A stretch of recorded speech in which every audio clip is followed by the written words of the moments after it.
An filɛbagaw ni an lamɛnbagaw k'aw bɛɛ lajɛlen fo k'aw waleɲuman dɔn. Bi su in na min ye an ka baabu nin ye ale kɛnɛ sigitɔ ye.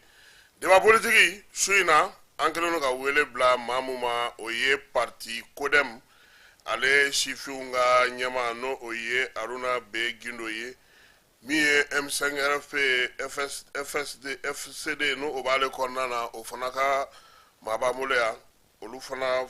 bɛɛ lajɛlen an ka kɛnɛ kɔnɔna sɔrɔ. Falaye k'i yɛrɛ fo k'i waleɲuman dɔn ni Ala n'a kira sɔnna ma kibaruya misɛnw fana bɛ yan an na o da maaw tulo kan. Ali Traoré ale ni Aruna B Gindo olu de kan ka ɲɔgɔn sɔrɔ an ka kɛnɛ kɔnɔna na. Su in na ka bɛɛ fo ka bɛɛ lajɛlen waleɲuman dɔn min ye Laurent Jakite ye an b'a fo. Ablaye Jabate polisi don an ka foli bɛ se ale fana ma ka taa se Bajalan Sanogo ma Kalifa Seku Traoré Mamadu Sumunu BNDA kɔnɔna k'ale fo ka Mamadu Nama Keta k'ale fo min ye Mamadu Tungara ye an b'ale fana fo ka taa se Maraka Samake ma Bajaje Aydara min ye Savana ye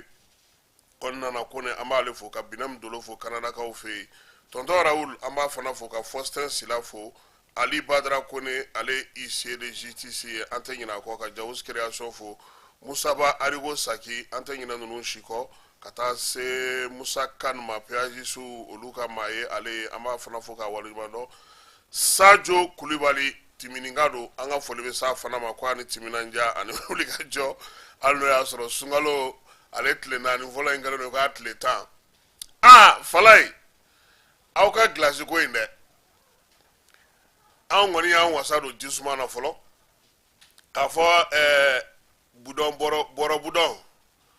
an bɛ ka bɔrɔ budɔn ji de min fɔlɔ cɛ jisuma tɛ ka sɔrɔ Bamakɔ kɔnɔna na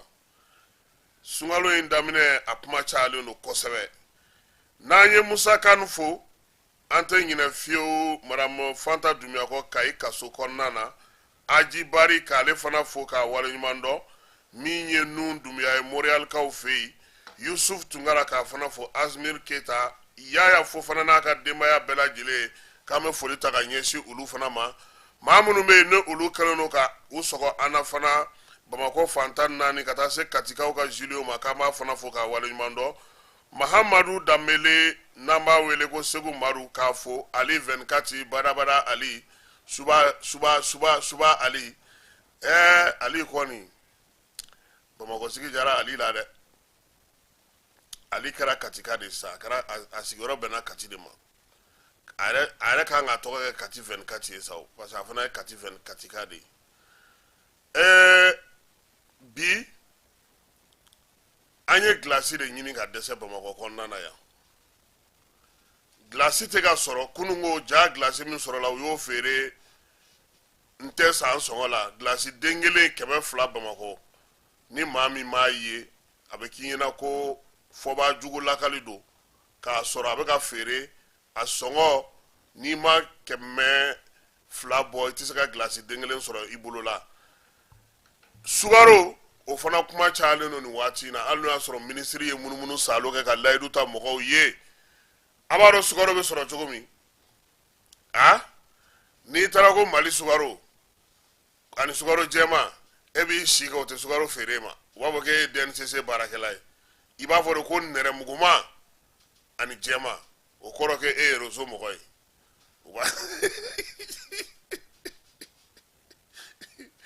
Falaye sunkalo bɛ ban diɲɛ yɛrɛ bɛ ban kuma t'a kɔnɔfɛn ma waati ko dɔrɔn de don butigi minnu sigira ko magasin témoin olu numéro tɛ don kuma tɛ o ka sɔrɔ sisan pour que i ka se ka Sugaro yɛrɛ sɔrɔ fo n'Ala farali kan n'i ye minisiri da i kan ka taa dɛ parce que minisiri ɲɛna u bɛ Sugaro bɔ k'a jira télé la ka jaw ta nka n'olu y'u kɔ don o yɔrɔ kelen Sugaro tɛ sɔrɔ o butigiba kelen minnu bɛ ka bɔ télé an ka butigitigi tɛ nin ye de ase ne bɛ sunkalo daminɛ a ma Sugaro feere fɔlɔ a ma Sugaro sɔrɔ a bɛ kɛ cogo di kelen ni minnu bɛ k'a feere diinɛ ni ŋaniya la o fana kɛlen don kata ba naani ye i n'a fɔ ko sunkalo bantɔ tɛ de Julio an b'a fɔ Katikaw fɛ yen min ye Jaba Sidibe ye n'a bi sallakaw ka sigila an b'a fana fo k'a waleɲuman dɔn émission yi a y'a kanu an kɔni bɛ min ɲini monsieur le ministre ni fɛn bɛ ye min labɛn o ye sunkalo sukaro ko in ye ka layidu ta ka maaw ta ka baara kɛ ka jaw bɔ tele la ka dununi bala ta k'a fɔ nka an ɲɛ t'a la dɛ collectif contre la vie chère maaw k'olu b'a ɲini jamana ɲɛmaaw fɛ k'u ka wuli ka jɔ kɛ gilasi ko la an gilasi ta bɛ se ka su n'i bɛ yan e bɛ gilasi fɔ bɔrɔ budɔn a t'o dɔn a tɛ bɔrɔ budɔn dɔn ka bɔrɔ tigɛ ka budɔn don a kɔnɔ ka jisuma da wa n bɛna climatiseur dɔ de fɔ aw ɲɛna a ka ɲi ni climatiseur bɛɛ ye bi mais komi jidaga yɛrɛ t'aw ka so sinon jidaga kɔni jidaga dugumana fɛn suman tɛ k'a bɔ mais nin si t'aw bolo tuguni i b'a ye an bɛ segin kɔ o an bɛ segin an ka kɔrɔlen ma wa énergie mɔgɔw ne bɛ min fɔ énergie mɔgɔw ɲɛna ni nin ko in banna ko énergie bɔra nin dingɛ in kɔnɔ u bɛna sɔrɔ u ka client caman perdu panneau solaire min bɛ ka don Bamakɔ bi n tɛ yɔrɔ tɔw dɔn dɛ mɔgɔ min bɛ ka taa panneau solaire ta bi ka fɛn in tɔgɔ ye di batterie san bi o de ka ca ni banna si ye kunu ɲɔgɔn kuma y'a sɔrɔ courant ma anw bolo yan bi ko anw t'a la ko fo 23h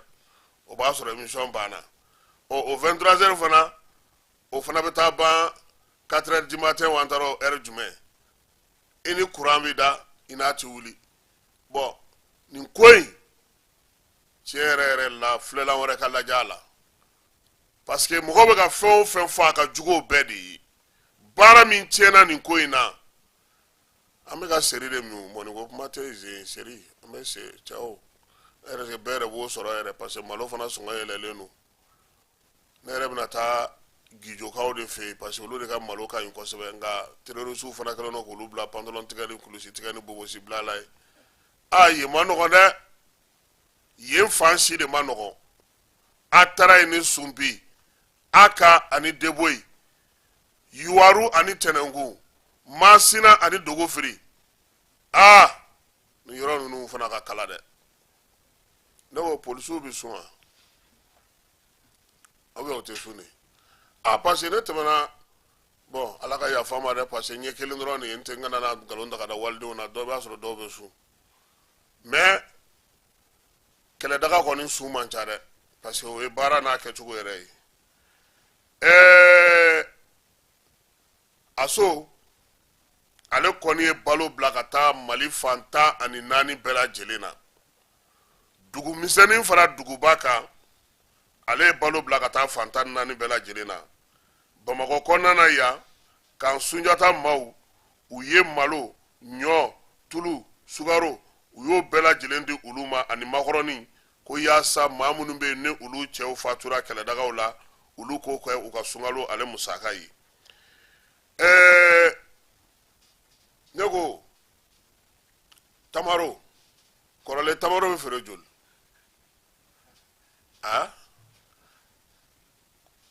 ma komi n tɛ k'aw ka wotorontigi ninnu ye mun bɛ a poussé tile kɔrɔ kuma bɛɛ a tɛ ka ye o kunu anw ye den kelen san dɔrɔmɛ 10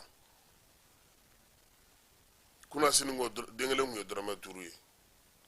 kangale b'a min bɛ siri manani kɔnɔ o ye 20 ye bon an dun n'i ma fili an bɛɛ ye silamɛ de ye est ce que n'anw yɛrɛ fɛ yan tɛ gilasi 5 ta bɛ ka feere jamana in kɔnɔ bon an k'a kɛ jisuma ye sa parce que san courant yɛrɛ tɛ ka courant bannen don frigo la mais cɛ ala ka nin kɛ jurumukafari y'an ye koyi parce que n'an bɔra ɲinan ta in na cɛ o cɛ e nana énergie la k'i bɛ yuruguyurugu kɛ an t'i to yen tuguni parce que i b'a dɔn ko fɛn dɔ fana bɛ énergie la f'o fana ka sɛgɛsɛgɛ ka jate minɛ maa minnu yɛrɛ bɛ baara kɛ énergie la olu yɛrɛ ka degun ka ca ni bɛɛ lajɛlen ta ye a dugumamɔgɔw dɛ nkan tɛ sanfɛmɔgɔw ma olu ka degun ala kelen pe de b'o dɔn kalabankurakaw ko olu ka courant nana sisan ko kabini kunasini ko bi de courant nana olu fɛ yen olu fana tun bɛ kule la a bɛ mɔgɔw ɲɛna ko kuranko in ka nɔgɔ a ma nɔgɔ IES jamana ɲɛmaaw ko n'Ala sɔnna a ma ko olu bɛna ɲɔgɔn ye kɛ ɲɔgɔn ye min bɛna n'a to a jɛkulu sigicogo a baarakɛcogo ani a falenfalen minnu kan ka kɛ k'a bɛɛ lajɛlen kan ka kɛ Mali yɛrɛ kɔnɔna na yan ni Ala sɔnna a ma ko ɲɛmaaya yɛrɛ o kan ka sagada an ka jamana ɲɛmaa ma Bamaciwale ni Njugawale kɛbaaw maa 6 ɲɔgɔnna Iyad Agali Amadu Kufa Algabas Ag Intala Ashafi Ag Buaha Bilal Ag Sherif Fad Ag Ul Mahmud ko ninnu bɛɛ lajɛlen ka sɔrɔ ko ka o gele no o ye ko o ndaraki a tɛ d'u ma kalo 6 kɔnɔna na minisiri min bɛ sɔrɔ ko kunna ja maa caman bɛ kɔ kan u ye rébellion ni fɛn ninnu kɛ wari dɔ bɛ d'u ma députéya ninnu siraw fɛ wari dɔ bɛ d'u ma mairiyaw siraw fɛ sɔrɔ dɔw bɛ u ka sɔrɔw bɛ gouvernement wocɛw la sanu ko k'a bɛɛ datugu kalo 6 ko dɔrɔmɛ 1 wo sɔgɔlen maa ye marifa ta Mali kama ni maa 6 ninnu na ko dɔrɔmɛ kana d'u ma mais u somɔgɔ minnu bɛ jɔyɔrɔ la olu olu tɛ dɔ d'u ma fala ye kɛba u somɔgɔw bɛ jɔyɔrɔw la yan dɛ dɔw yɛrɛ ye ne ɲininkali dɔ la bi ne yɛrɛ tɛ sera k'a jaabi ko gouvernement ye nin sariya ta ninnu kama ko kuma ko mɔgɔ minnu bɛ yen bon an ka tiɲɛ fana fɔ tuma min na sɛma ko wulila k'i ɲɛsin bato ma minisiri Musa Ag Atayer Radwan Ag Ali Nasser ninnu u ye communiqué kɛ k'a jira k'a fɔ ko waleya min bɛ sen na k'u tɛ jɛn n'a ye bi u tɛ jɛn n'a ye sini degun min bɛ yen n'o ye degun ye k'a fɔ k'u b'o ta k'o ɲɛsin jamanadenw ma k'olu ni u tɛ jɛ o baara ninnu na aw fana yɛlɛmana diɲɛ bɛ ka yɛlɛma aw fana bɛ ka yɛlɛma cɛ i ye caman bila i kun sa dɛ i fana kana taa ni nin bɛɛ ye dɛ ɔhɔ yɛrɛ i ye caman don i kɔngɔ na dɛ n'i taara di san ka na k'i k'o tɔ ta k'i ka taa tabaro ta i y'o tɔ ta zu i yɛrɛ kɛ maa ye koyi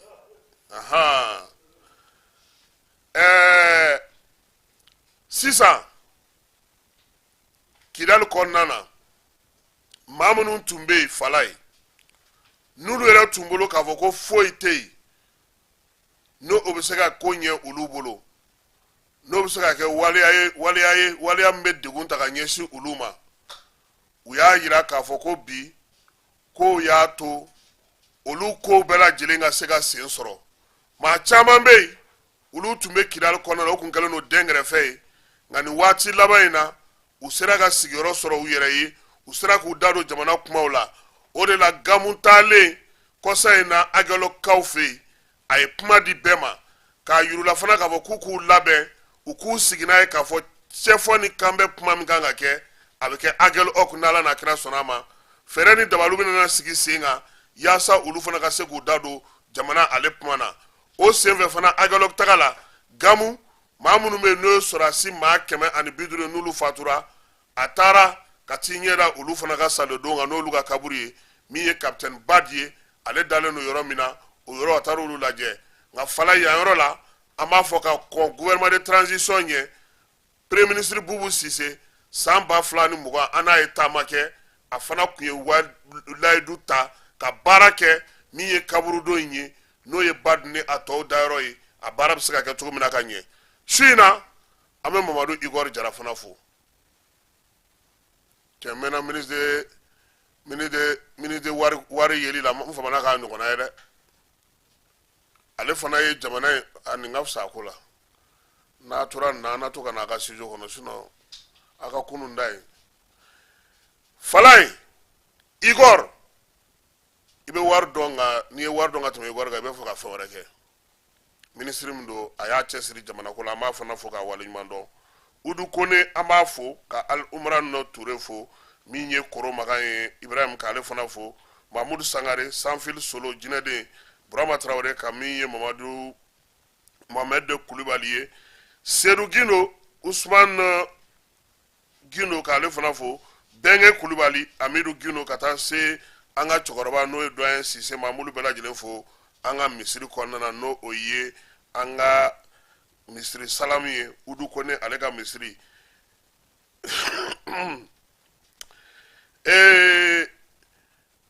sangaw olu fe kunu mobili dɔ de be a tɔgɔ ye ko sodito ale kɔni bɔra ɲaso k'i kunda soloso kan kari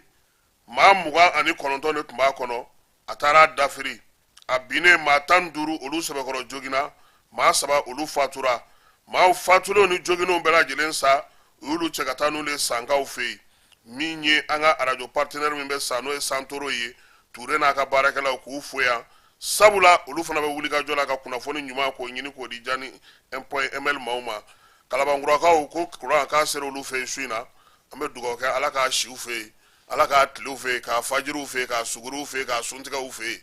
aw de don fala ye u bɛ fɛn dɔ feere bamakɔ yan ko paniye aramadan ne ye power bank ye a kɔnɔ ɲina ne ko cɛ ma k'a ka ne ta kɛ groupe électrogène ye ko ne tɛ nin fɛ a ye ne lajɛ ko patron ye ne ko a t'a fɔ patron ko ne tɛ nin fɛ n tɛ tamaro ko la n tɛ dabilenni ko la n tɛ ji ni chipsi ne tɛ denmisɛnnin ye tuguni n mago bɛ courant de la u y'u jɔ ka ne filɛ ko chef ko n t'a fɔ chef ye ko ne tɛ nin fɛ ko ne de ko ten burɛmkaw olu fana ka orange tigɛlen don k'u b'a ɲini sa kabini nin kalo in tubabukalo salen tile 17 n'o o ye burɛm kɔnɔna ye k'olu kɔni ka machine min bɛ yen n'o bɛ orange baara bɛɛ lajɛlen k'u fɛ k'a tigɛlen don wa u kɛlen don k'u magoɲɛw bɛɛ lajɛlen dabila menakakaw olu y'a jira k'a fɔ ko balo kɔni dɛsɛlen don olu fɛ yen maa minnu y'olu sigiyɔrɔ bila ani jamana yɛrɛ kun nana ni balo minnu ye maa minnu y'olu sɔrɔ nka min ye duguden tɔw ye minnu kɔni bɛ yen dugu kɔnɔna bi olu y'a jira k'a fɔ ko balo ko a gɛlɛyalen don a tɛ ka ye ɲɛ na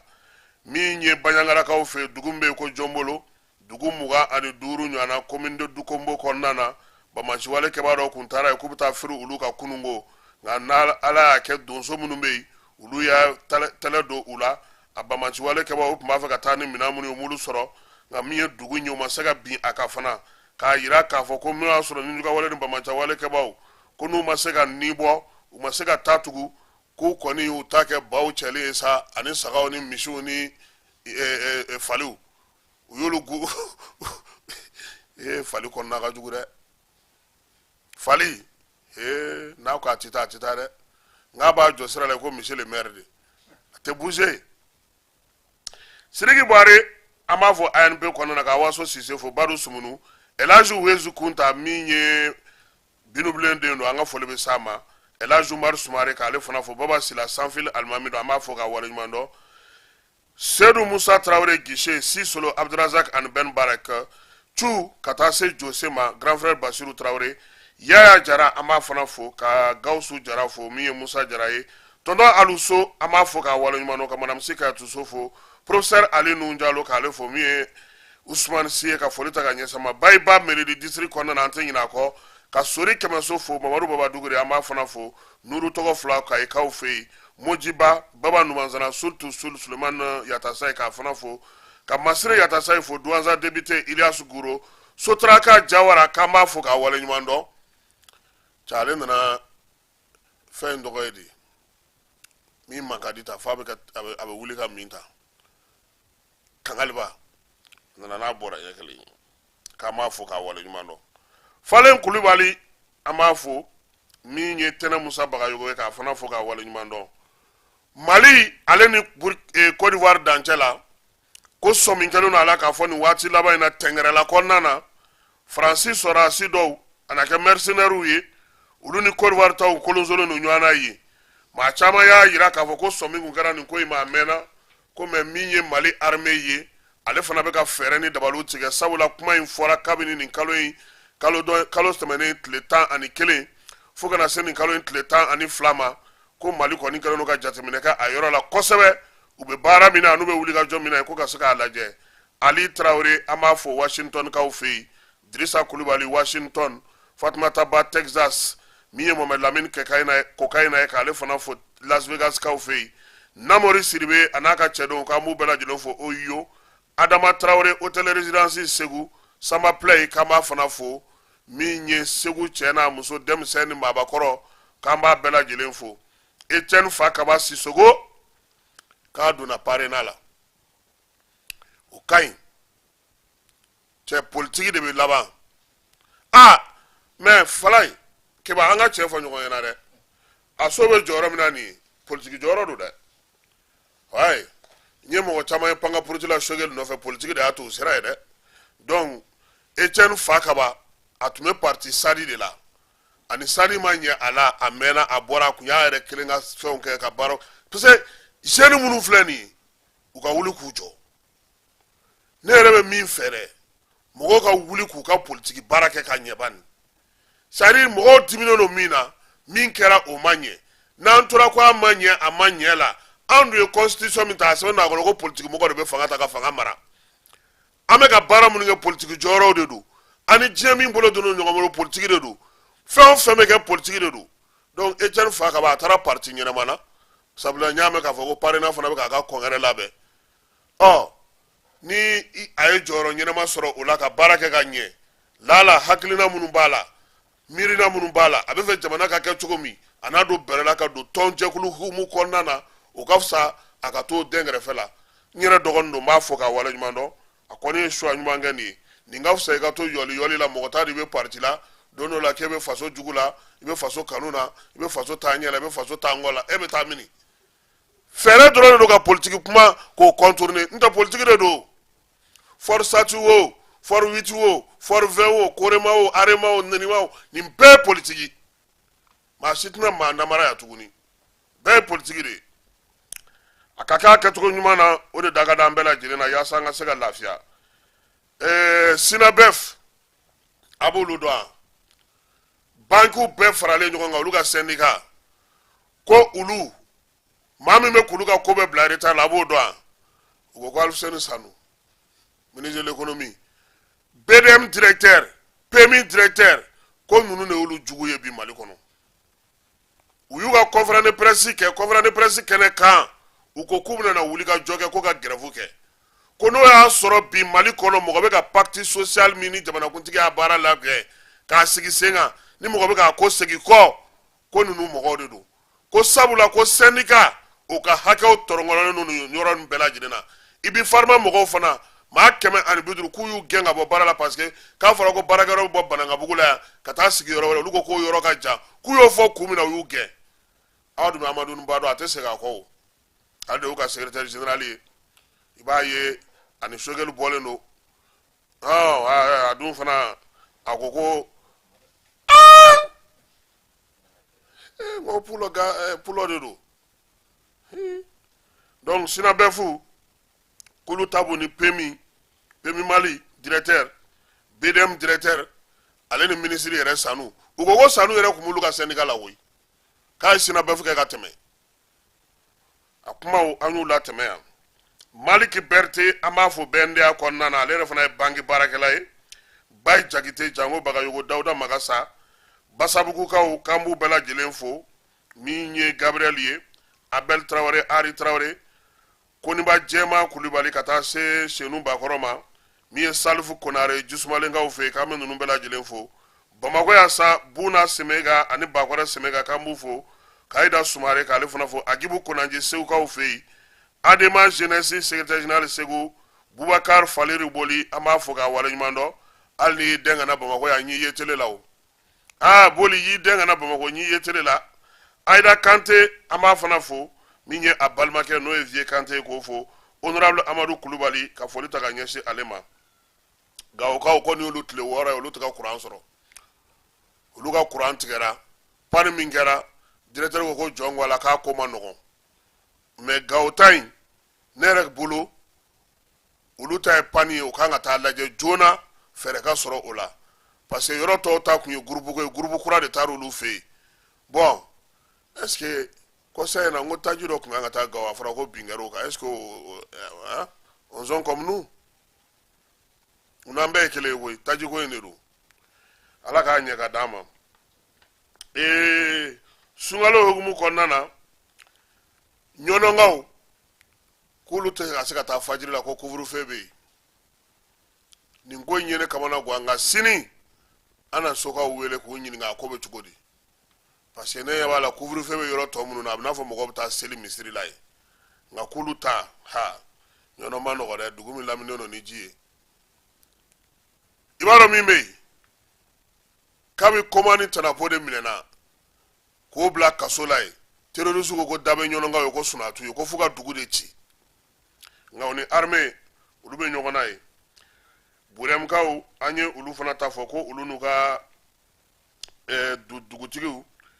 demsew musokuntigiw ko ulu ni surasu jera ka se ka fɛɛrɛ sigi couvre-feu ko la couvre-feu bɛ daminɛ 23h ka taa ban 6h du matin maaw ka se ka taga misiri la ko u ye fɛɛrɛ sɔrɔ o la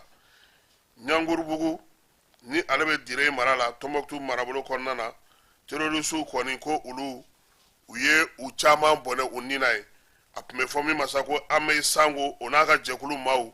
k'u kɔni fanifinitigiw sera ka dangari olu la kosɛbɛ k'olu caman bɔnɛ u ni na ko bɛ sɔn ka na ni lafiya ye o yɔrɔ in na kosɛbɛ sunpi ale ni fɛnw atarayikaw olu k'u jɔrɔlen don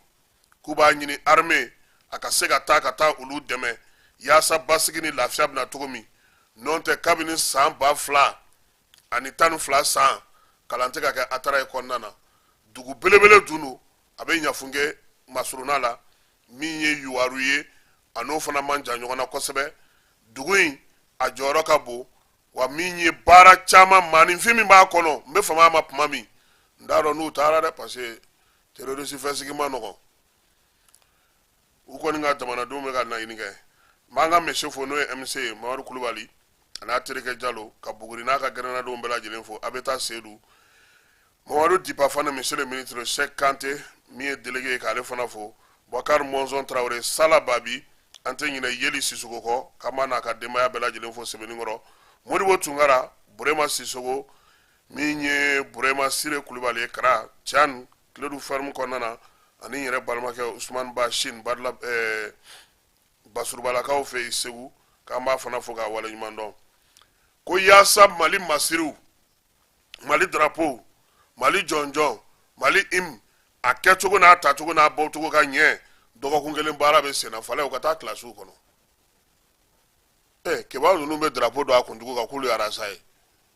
ballon-donneur fana b'a kari a kuntugu kan supporter b'a kari a kuntugu kan député b'a kari a kuntugu kan CNT b'a kari a kuntugu kan cour constitutionnelle mɔgɔw bɛ kiiri tigɛ olu t'a kari a kuntugu b'a dɔn ka ɲɛ cour suprême b'a dɔn ka ɲɛ aw tɔ de aw de bɛ k'a dɔn ka tiɲɛ bon o fana b'a dɔn o b'a dɔn nin bɛɛ la dɛ fala ye ministre Kasoge a y'a fɔ a ye k'a ka yaala a ka drapeau lajɛ Mali sow la fɔlɔ a dɔw an lamɛnbagaw ka hakɛ to jamana ɲɛmɔgɔ ka yafa ma a finikolonnama de sirilen don a dɔw kala jɛlen fo k'i b'a fɔ ko Italie drapeau a ka di mɔgɔw ye i ka drapeau ɲuman ye polisiw ka cour kɔnɔ a ka di ye i ka ɲuman ye mairie ka olu yɛrɛ kɔni tɛ mairie drapeau mana turu wa fo ni buru bɛ fiyɛ don min dɔw kɔni olu tɛ drapeau olu ka teli drapeau ma drapeau yɛlɛ t'olu fɛ yen n'i bɔra o la a dulonnen don dugutigiw fana ka da la sisan ni nin bɛɛ kɛra ko aw kan ka dɔgɔkun kelen kɛ aw taar'o kɛ sigi ka fɔ ni kuma ye ten a ma t'olu lajɛ jamanaw dancɛ walahi ni i sera frontière la i bɛ jamana tɔw drapeau kura kura i b'a sɔrɔ anw ta katalen maa si tɛ a falen Kasoge vraiment on ministre partout on ont visité drapeau Mali partout minnu fana b'a don Bamakɔ kɔnɔna na yan u k'a lajɛ ballontannaw supporters n ye aw ka petinin dɔ ye a bɛ woloki nin fɛ a taara drapeau yɛrɛ minɛ k'i fireko la k'o fɛ u ni si man kan mais dɔnbaliya de don donc ni baara sigira o kan o ka ɲi nka a ka ɲɛfɔ maaw ye a dɔgɔkun kelen bɛ mun ɲɛ Alu Badara nana k'a se magistrat dɔ an b'a fo min ye Dramane Jara ye procureur Dra k'an ka foli bɛ s'a ma Alu Nanpe ale fana ye magistrat an b'a fana fo k'a waleɲuman dɔn min ye Cheikh Mohamed Cherif Kone ye k'a fana fo a fana ye magistrat ye Jacqueline Konare attaché Doumbia ministère de la sécurité an b'a fo ka Doumbia fo Konakirikaw fɛ yen Segu dogofirikaw olu y'a jira k'a fɔ ko kamanagan bɛ u la nka u y'a jira k'a fɔ ko min ye dugujukɔrɔmugu kɔni o ye maa dɔw fa u fɛ yen dɔgɔkun tɛmɛnen min ye Gourma ye Gourma fana kɔnɔna na a jira k'a fɔ ko min ye Bamaciwale ni Ɲugawale kɛbaaw ye olu kɔni tun b'a fɛ ka wulikajɔ dɔ kɛ intelligikaw fɛ yen nka min ye dugunadenw ye olu jɔ u jɔyɔrɔ la yaasa ka se ka o ko in ko o bɔ a ma cogo min na n'an bɔra yen an bɛ tanti mariam samake fo ka tonton ci jakite fo min ye commissaire kamate k'a fo ni waati in na a bɛ États-Unis taama la a yɛrɛ ye jɔyɔrɔ kura sɔrɔ Mokhtar Dunɲɔ Peru Baginedakaw fɛ Bakari Kante Master Sumi Doni Brasco ne ko an yɛrɛ ka festival ko kɛra cogo di ɲinan dɛ a kɛra a jara Doni vraiment kana taa don misiri kɔnɔ ten k'an ka non il faut que je cherche Doni demain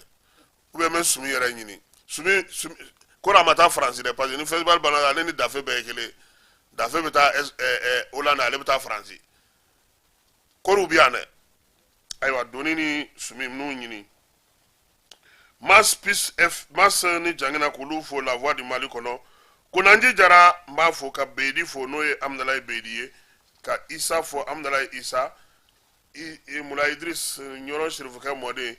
MPJ Jara ani She ka Isa Kaba fo Renouveau kɔnɔna Fanta Tomota Amadu Lasara Konare ka taa se Yusu Karavati ni Moribo Sanogo ma he ko affaire équipement militaire n'u dabitaw n'ale ye CNT Kester ye ale ye walan sɛmɛ wulada in n'an dontɔ an y'a mɛn k'a fɔ ko a bilara su manda nka n'ala sɔnna a ma an n'a sɛgɛsɛgɛ parce que a yɛrɛ tun ye walan sɛmɛ o de kama pour que équipement militaire ko a ko bɛ se ka taa lajɛ cogo min Sidiki Kuyate kun kan ka bila nka ale ka nominali hukumu kɔnɔna na u y'a jira ko juin kalo tile 11 arasibasi de ta in sa an m'o de faamu nominali kura de don wa kɔrɔlen de don wa wallahi ne yɛrɛ micro tandi Bacili da la lundi sɔgɔma n y'a tubabukan n'a bamanankan bɛɛ lamɛn mais an na sɛgɛsɛgɛli k'a ko la o fana kɛrɛfɛ Banjugu k'ale fana bilara wajulikɛla a na kɛ olu ye caution sara min ye Alasa kanubagaw n'a lafasabaaw ye u camanba de nana ntɛnɛn sɔgɔma kalo tile 11 sunkalo yɛrɛ don fɔlɔ ka na sunkalo ma u bɛɛ lajɛlen hakili tigɛlen don k'a bɛ bila walayi parce que fɛn dɔw bɛ yen a ka ɲɛfɔ de cɛ ka ɲi o bɛ fɔ mɔgɔw la kosɛbɛ quoi o bɛ fɔ mɔgɔw la kosɛbɛ Bacili ye kuma dɔ fɔ a ka kunna dɛ a ka kunna yɛrɛ sariyatigɛlaw de bɛ sariya kow ɲɛdɔn ala k'a ɲɛ ka d'an ma Abdel Kader ale minɛlen kɔfɛ u bɔra n'a ye Bamakɔ ka taa n'a ye Kiɲɛrɔbakaw fɛnkaw fɛ Kulukorokaw fɛ min ye IM denmisɛnninw ye olu kɔni ta kɛra siyɔrɔ ni di min ye sa u y'u bila Bamakɔ yan k'u bila ka taa Kiɲɛrɔba sisan IM yɛrɛ cira bɔgɔbɔgɔ ko IM ko banna pewu nin y'a bannen de fana ye koyi mais IM nun kun sigira ka baara min kɛ IM y'o sira bila depuis Musa binna yani Musa yɛrɛ ka bin kɛ IM ye sira bila yɛrɛ parce que IM mɔgɔ ɲɛmɔgɔ fɔlɔ bɛɛ taar'u yɛrɛ sɔrɔ fanga ɲini na fanga jɔyɔrɔ a b'o de kɛra o depuis ye ko banna o IM tun ye yani Musa ka bin de Musa binnen kɔni c'est fini wa o kɔlɔlɔ in dɛ o de nana tugu IM kɔ fo ka na se nin waleya ninnu ma IM mɔgɔ ka minɛ ko a ye kojugu kɛ a ma minɛ k'a ye livre suɲɛ k'a taara bibliothèque Dakari k'a ni censeur bɛ ɲɔgɔn na ani proviseur bɛ ɲɔgɔn na ko parce que k'u ye livre bɛɛ fɛn kɛ mais marafa sonzoli BC pistolet arme de guerre cɛ hali n'o ko ka di i tɛ se ka t'o défend wa san o san san laban in na biro n'u ye yɛlɛma biro yɛlɛma mɔgɔ dɔ den bɛ sa a la wa ni IM ka kow daminɛna fana an tɛ k'a fɔ k'a juguya dɛ parce que a baara tun bɛ kɛ cogo min na o de sira bilara u k'u yɛrɛ ressaisi nin kɔfɛ u k'u ɲɛsin kalan ma yaasa jamana bɛ se ka lafiya cogo min na Safokaw maa 300 olu fana bɛ wulikajɔ la yaasa u bɛ se k'u ka dugukolo sɔrɔ cogo min ko énergie de kan ka taa centrale solaire baara kɛ yen o bɛ ka kɛ olu ka dugukolo kan foyi tɛ ka ɲɛfɔ u ye k'u b'a ɲini ministre fɛ min bɛ courant ni jiko kunna u k'u ka ko jateminɛ parce que société min taara baara kɛ a y'u jate k'u da dɔn u wulila ka da bɛɛ gosi énergie directeur balen don k'u lamɛn nin waati laban in na u ye conférence de presse kɛ n hakili la u bɛ fɛ ka wulikajɔ wɛrɛw kɛ nka sunkalo in kɔnɔna na u yɛrɛ dama n'o kan anw tɛ taa tilekɔrɔ la fɛn na cɛ gilasi tɛ ka sɔrɔ o tamaro tɛ ka sɔrɔ fɛn bɛɛ da ka gɛlɛn ka bɔ yan fo Safo tilekɔrɔ Kuyate ni min bɛ a y'a kɛ vocal ye a k'a bila WhatsApp fɛ ka na an b'a passer yanni yen ka jan wa an ka didadi banna o didadi fɛti kɛra o banna a mɛnna walima de didadi ma kɛ yan didadi banna an y'o fɛti kɛ k'o ban école kalajata n'o ye docteur Salim ye k'a fɔ aba Titanic kɔnɔna na pressing dag maaw k'olu bana fɔ k'u waleɲuman dɔn Jɛka optique an b'u bɛɛ lajɛlen fɔ k'u waleɲuman dɔn Malifura Omo Kasum ka taa se Kuse Terama Sama Transfer Lasana Kone Savane Malik Bazoum ka ninnu bɛɛ lajɛlen fɔ k'aw ka aigle ko nin kalo in tile 22 k'u ni Mauritanie bɛ jouer Maroc kalo tile 26 u ni Nigeria bɛ jouer Maroc munna o tɛna kɛ yan maji ami ko fila kɔ kan ko an kana kɛ yan dɛ mais fédération n'a ka fɛɛrɛw bɛ ɲɔgɔn na ministre ka ye symposium kɛ symposium in kɔni tiɲɛ na gestion ONG balontan fura kelen pe de b'a la i b'a siniɲɛsigi baara kɛ ka denmisɛnninw bila nka n'anw y'an ta kɛ n'an ye maa min tɔgɔ ye ko jamu n'an jamu ye kelen k'a ye wuli ka taa nɔfɛ an tɛ ka balontan labɛn dɛ wari min bɛ don o la a y'o don denmisɛnninw ka balontan na wari min bɛ di ko k'a don centre de foot ni fɛnw na école ni académie na o k'a don a la n bɛ dan yen sisan sa an k'an ka maa welelenw wele olu ka na an ka se ka baabu tɔ ale tɔ timɛ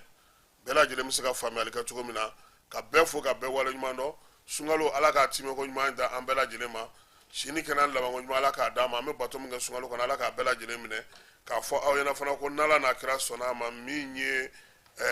sunkalo kɔnɔna na an ka kunnafoniw bɛɛ lajɛlen bɛ di a dicogo kɔrɔw la baara minnu b'an bolo an b'a bɛɛ lajɛlen k'a kɛcogo kɔrɔ la yaasa mɔgɔ bɛ se ka faamuyali kɛ a la cogo min na sabula min ye kuma in ye baara ninnu ye min ye u kɛcogo ye u si tɛ ka falen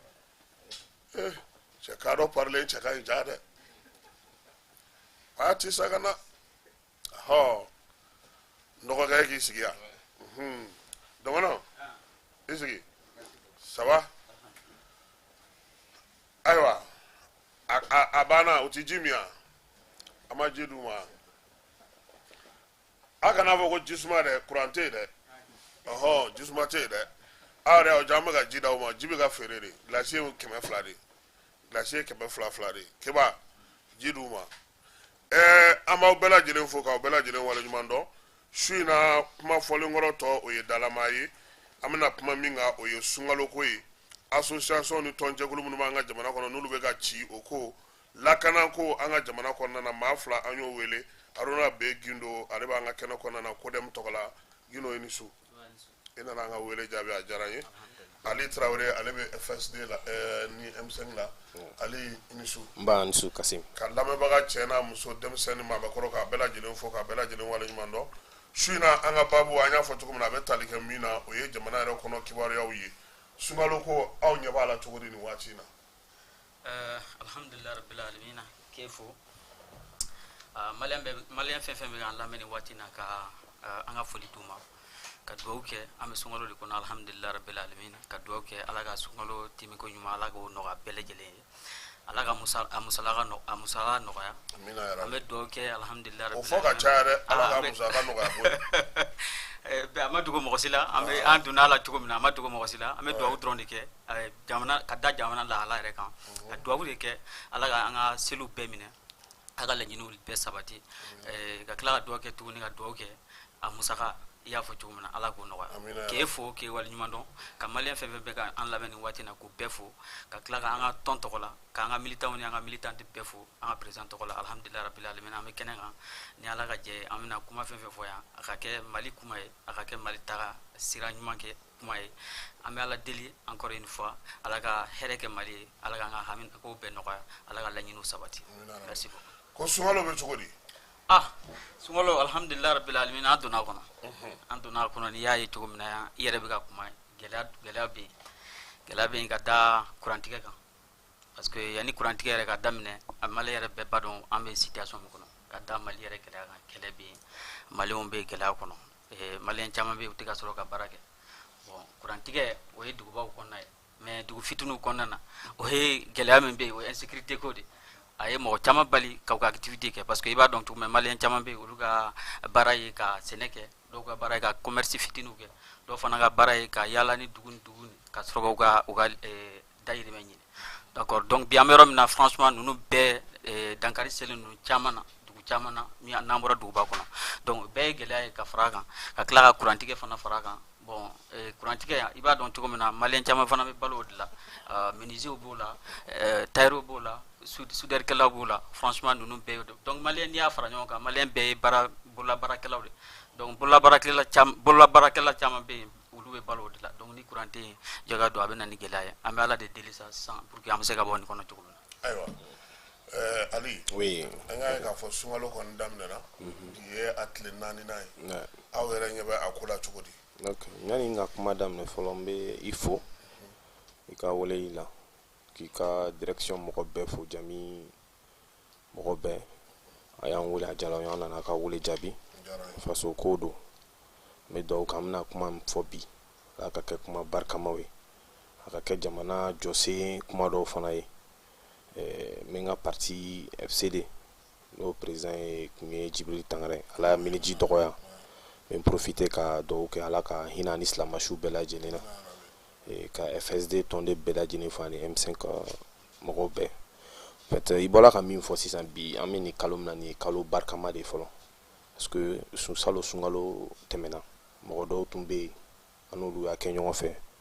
u bɛ yɔrɔ wɛrɛ la bi u ka laɲini tɛ mais ala ka kitiw de don an bɛ dugawu kɛ ala ka hinɛ u la sunkalo ye dugawu kɛ kalo ye a jaabibaga fana ye ala ye an bɛ dugawu kɛ an bɛ sunkalo min na ala ka kɛ an ma hɛrɛ ye ka kɛ maliyɛnden bɛɛ lajɛlen ma hɛrɛ an bɛna bato min kɛ k'ala wele min kɛ ala k'a bɛɛ lajɛlen jaabi o kɔfɛ i bɔra ka min fɔ sunkalo ko togoya musaka ko la parce que n'a fɔra sunkalo ka ban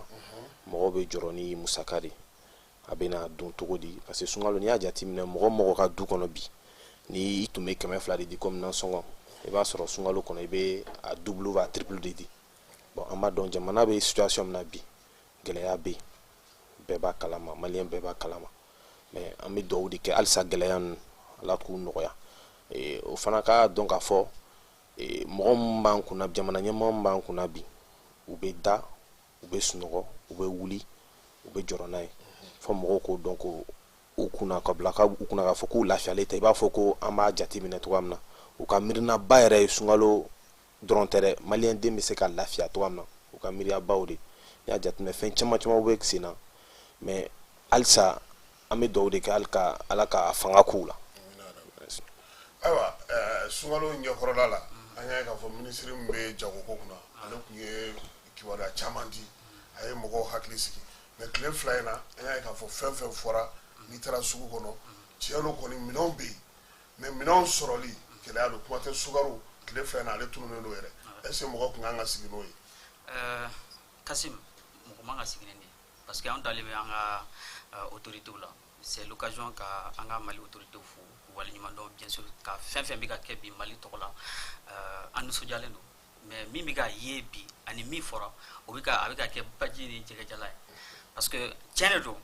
gouvernement ye bɛɛ arasiri ka tila ka bɔ hors terme kan ka tila ka jira k'a fɔ ko Mali dotira sukaro bɛ yen a fɔ cogo di malo bɛ yen an bɛ fɛn fɛn dun an mago bɛ se fɛn fɛn ma nin sunkalo in na a bɛɛ de bɛ yen mɔgɔ si kana siran k'a bɛɛ de bɛ yen a stock bɛ yen a bɛ se k'an permettre ka bɔ nin ko mais min ye problème ye ani prix min fɔra ani prix min bɛ an yɛrɛ ka bitigiw kɔnɔ sugu la o de tɛ kelen ye c'est vrai gouvernement ye commission fana sigi ani ka agent dɔw sigi pour que u ka se ka contrôle kɛ i bɛ taa n'olu taara u b'a fɔ bon gouvernement ye prix min fɔ o de bɛ yen mais n'u y'u kɔ don i b'a sɔrɔ u bɛ segin ka na tuguni u ka prix kɔrɔ la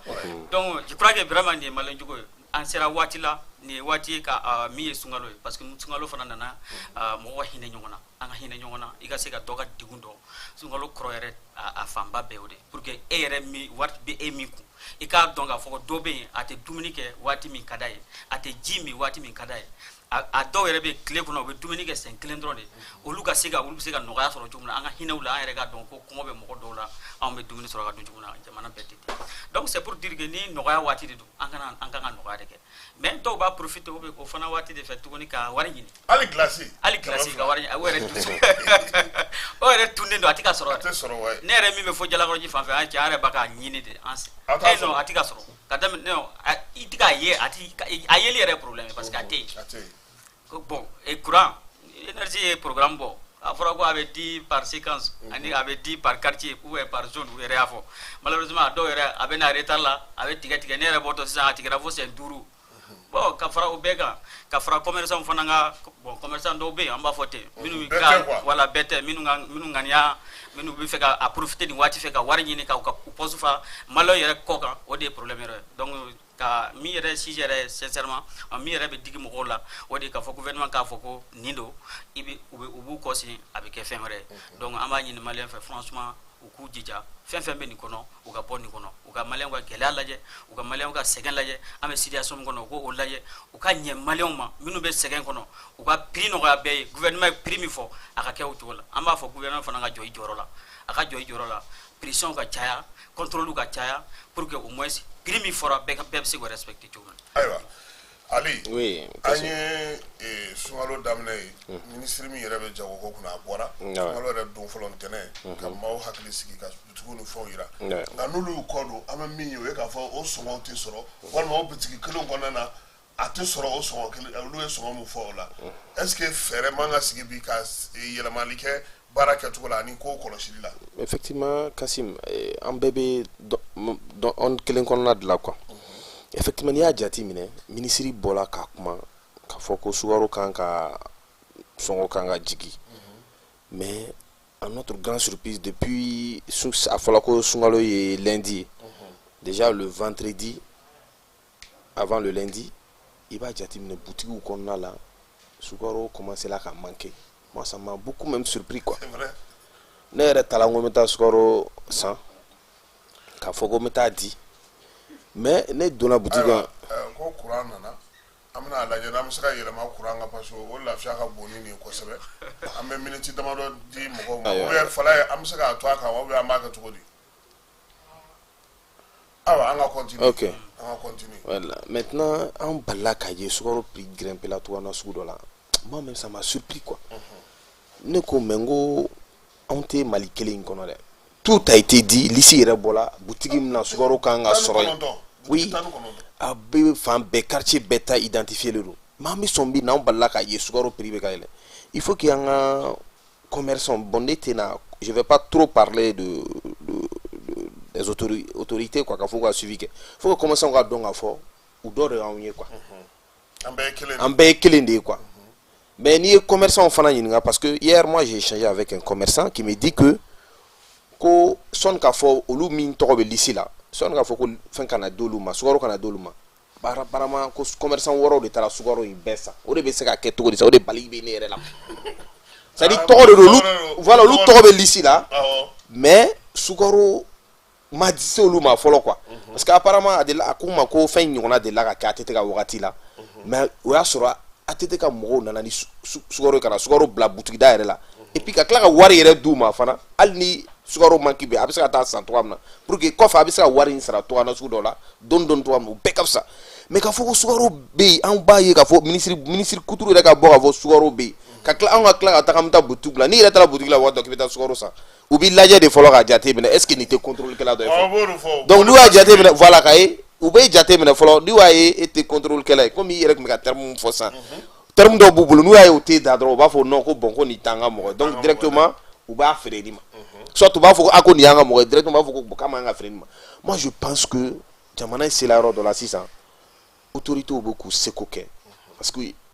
président yɛrɛ bɛ bɔ k'a fɔ mɔgɔw bɛ k'u privé fɛn na mais fɛn in bɛɛ de kan ka yɛlɛma a bɛ yɛlɛma cogo di sisan ko nɔgɔ de tɛ parce que dɔw de degelen ninnu fana i b'a dɔn dɔw b'u ka san wari bɛɛ sɔrɔ sunkalo kelen in de kɔnɔna la sukaro na sisan i bɛ taa sɔrɔ san kuru kɛrɛ u kan ka wari sɔrɔ u b'o bɛɛ de sɔrɔ sunkalo kelen in kɔnɔna la et puis u ka jateminɛ k'a fɔ sunkalo ye yafa kalo de mais n'a fɔra ko sunkalo de kɔnɔna la fana e bɛ jurumu de ɲini k'a bila i yɛrɛ kan o fana yafa ka gɛlɛn dɛ kasi faut que mɔgɔ an ka butigitigiw ka faamuya k'a fɔ u bɛ nin min na tantɔn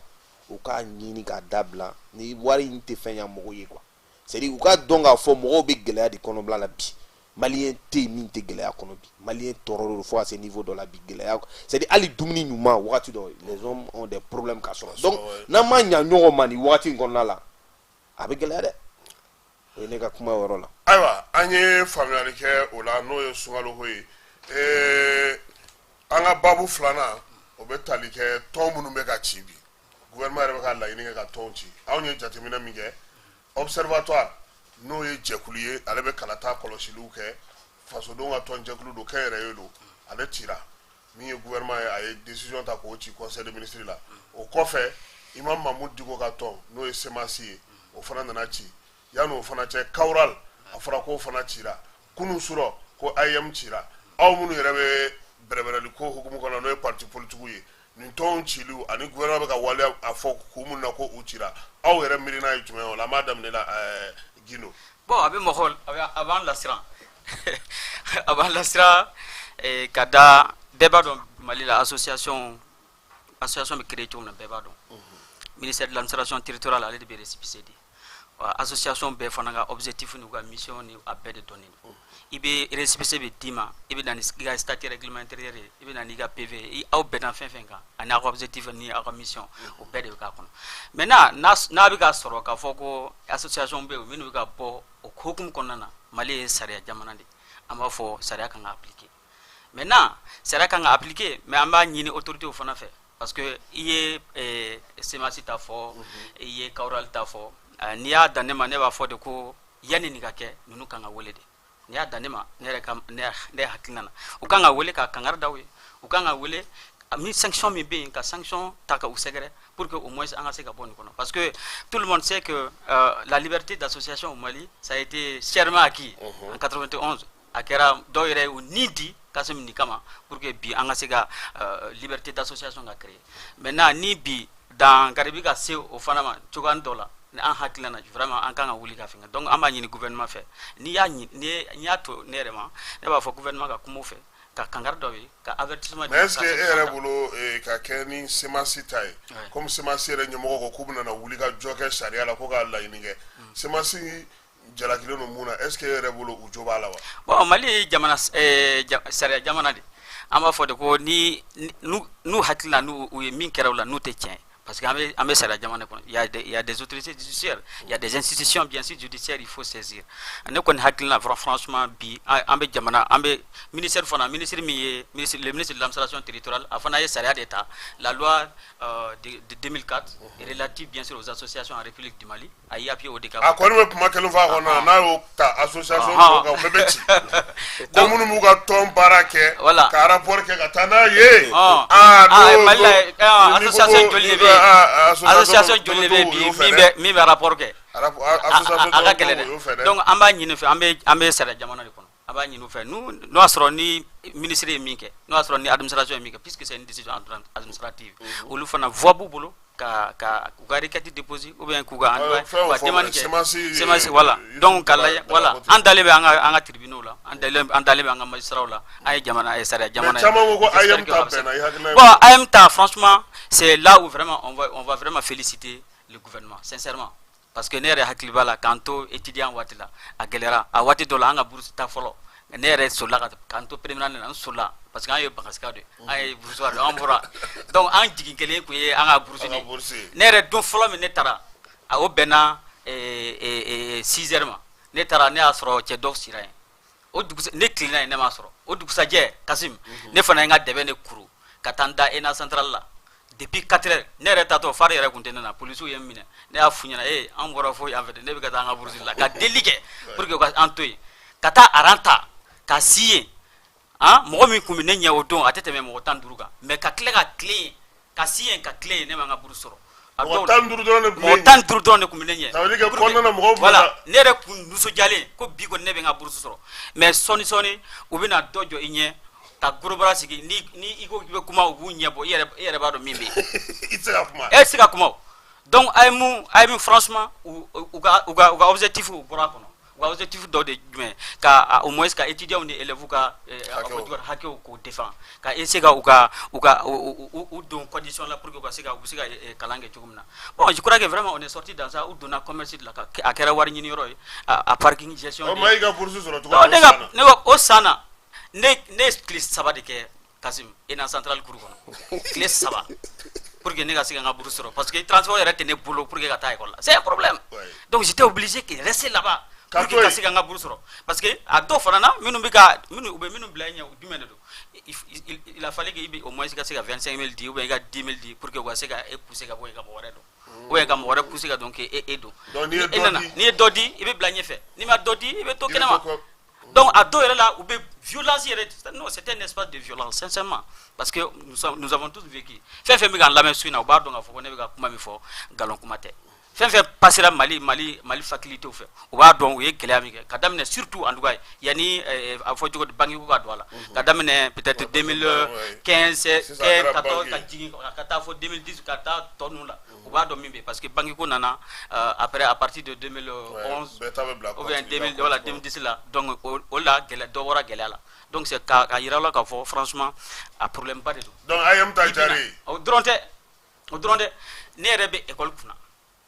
a ye min école denw bɛ mun de kɛ o min ye enseignement secondaire niveau ye o min tɛ faculté ye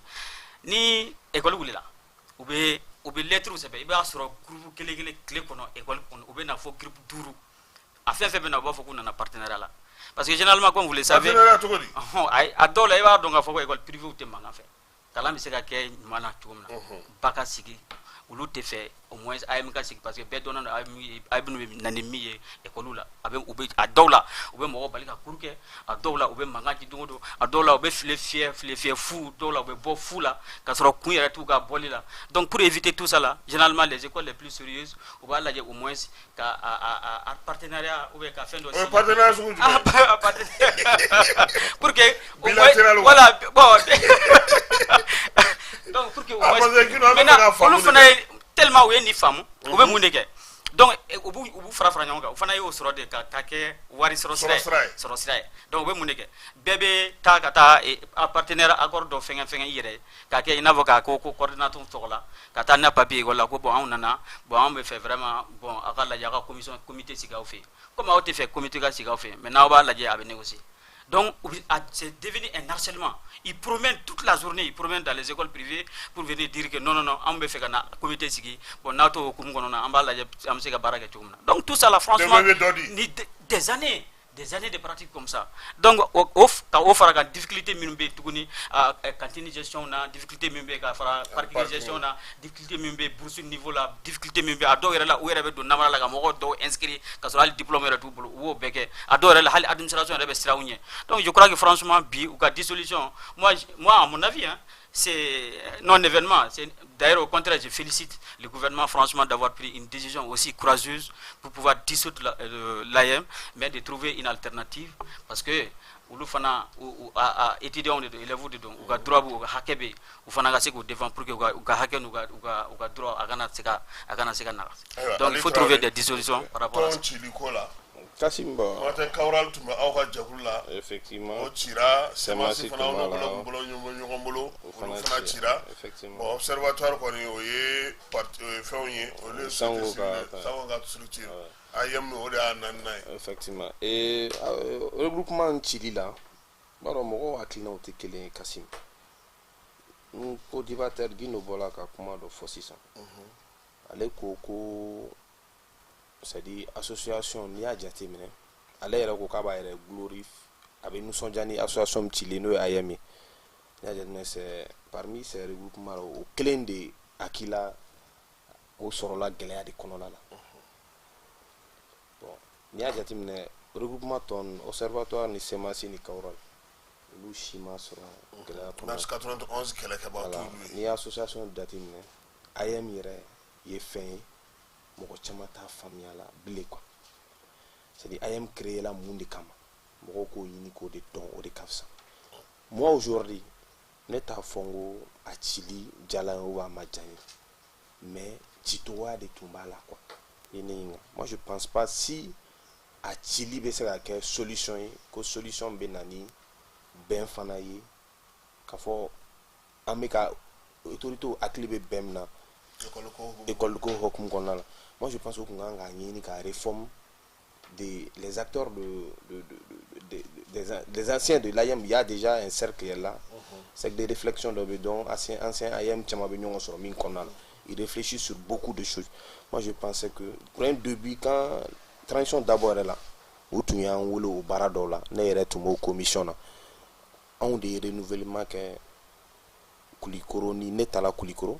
Soni Albert la ne renouvellement kɛ c'est ça o de nana ni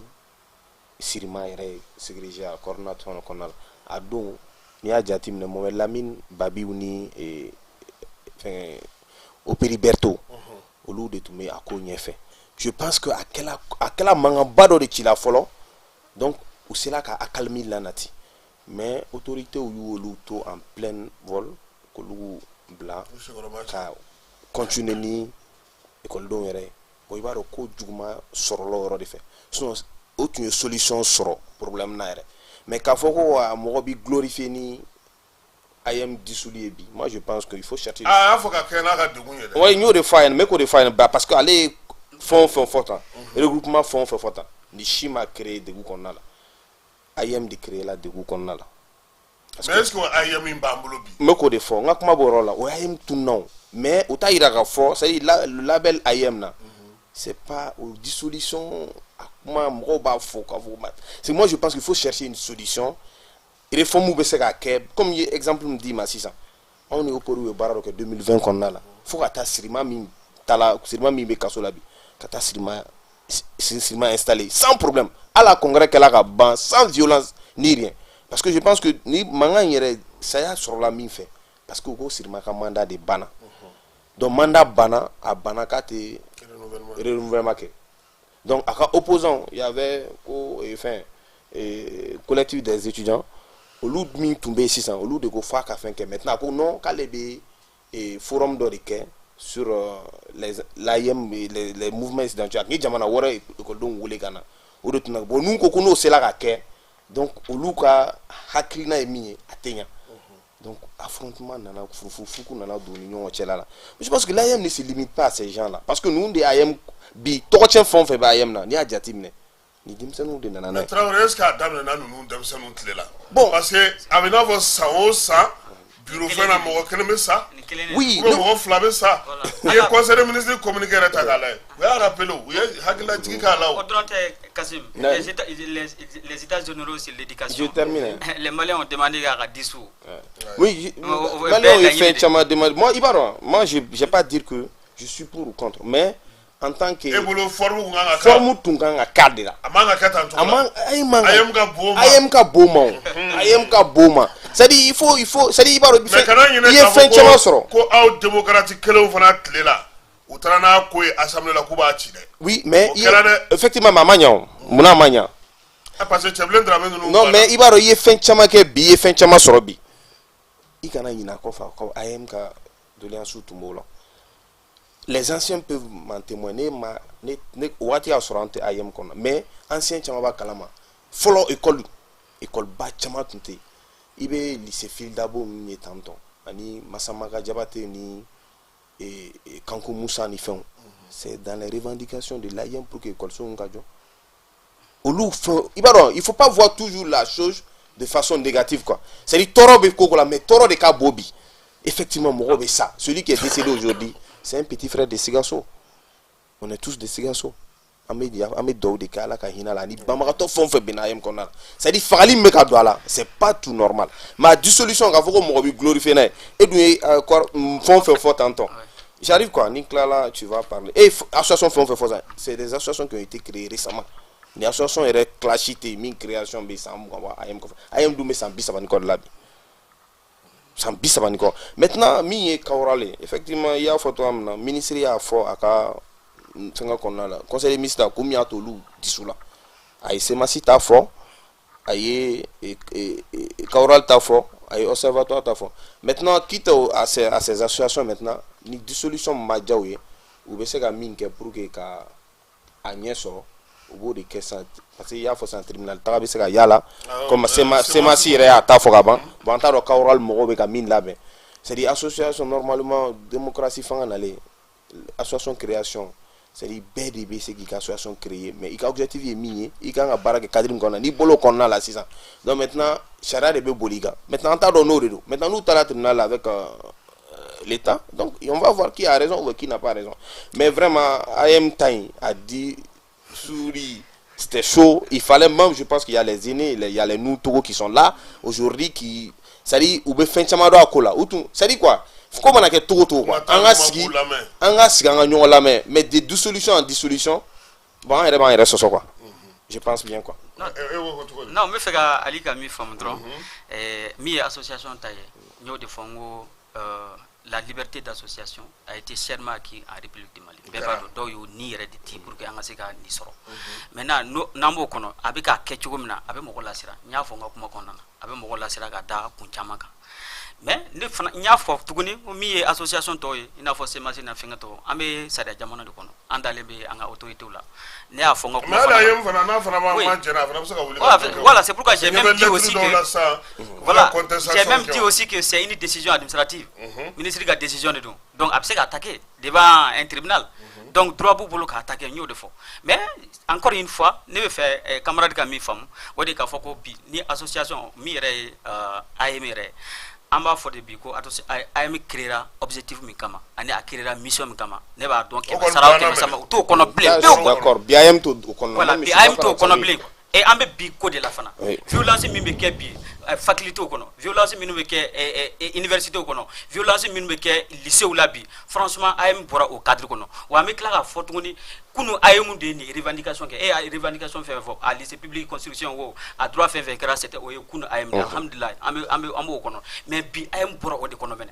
o de y'a to an bɛ bi fana de la parce que il faut gérer la situation aujourd'hui pas hier ceux qui ont passé hier ils ont joué leur rôle mais ceux qui sont là aujourd'hui ils n'ont pas joué leur rôle. D'où la dissolution. C'est pourquoi je dis qu'aujourd'hui, j'approuve un peu comment, la manière bien sûr de dissoudre cette association. Mais solution sera là, Kassoum. Solution sera là parce que... C'est pour te dire que même ni ancien B, voilà. Ne bolo congrès do kera don la ancien do re kela sera là. Ça corner. C'est vrai. C'est vrai. C'est vrai. Effectivement, Kassim, il est fin de sans là-bas il n'a quoi. Moi j'ai vu que ne fin de me KM kono quoi. Parce que quand nous on était, on a un bureau pour te dire qu'il faut qu'il y ait un service là où il y a un so, un bureau si. Bureau tu me ski ka banque lu sans faire. Wa ni min bla la possible na. C'est incontestable. Baby, il veut sur ko do ere bi warde di, ore bébé ne dabali banque. Effectivement à commercialiser la mais dissolution ça dit quoi mimba kono quoi. Mimbe, c'est-à-dire moi je l'ai voulu même que quand le ministre la lettre du ministre est sortie pour dire que c'est-à-dire les activités de l'AM sont suspendues. Moi je pensais qu'il fallait se limiter à ça d'abord. C'est-à-dire ça c'est au niveau secondaire. Non à Bebolao. À Bebolao. Tout était là. Et moi je suis d'accord avec ça. Mais au 600, ça leur permet aux anciens d'intervenir auprès des autorités. Maintenant pour que ait une solution dans son nom. Mais quand même avec les opéri Bertel, une commission psy. La sigla c'est de l'éducation non. Mais ça a été l'une des meilleures commissions. Renouvellement là, tu vois que les jeunes qui étaient là-bas, on est ancien AM drone, on de ou date doit fouiller là. Né talent de couleur renouvelé. Sony Albert, né de Sony Albertien, centre banque. Non, je m'adresse seulement à l'administration. Candidat au Bénin, Sony Albert Courba inflé, né Sony Albert votre bureau par bureau. A réussi à proclamer à toi, ça a été ainsi. Au congrès nanani srimae adon al national là a son occupé de mais opéri a supervisé ça opéri berté qu'a supervisé faut à banque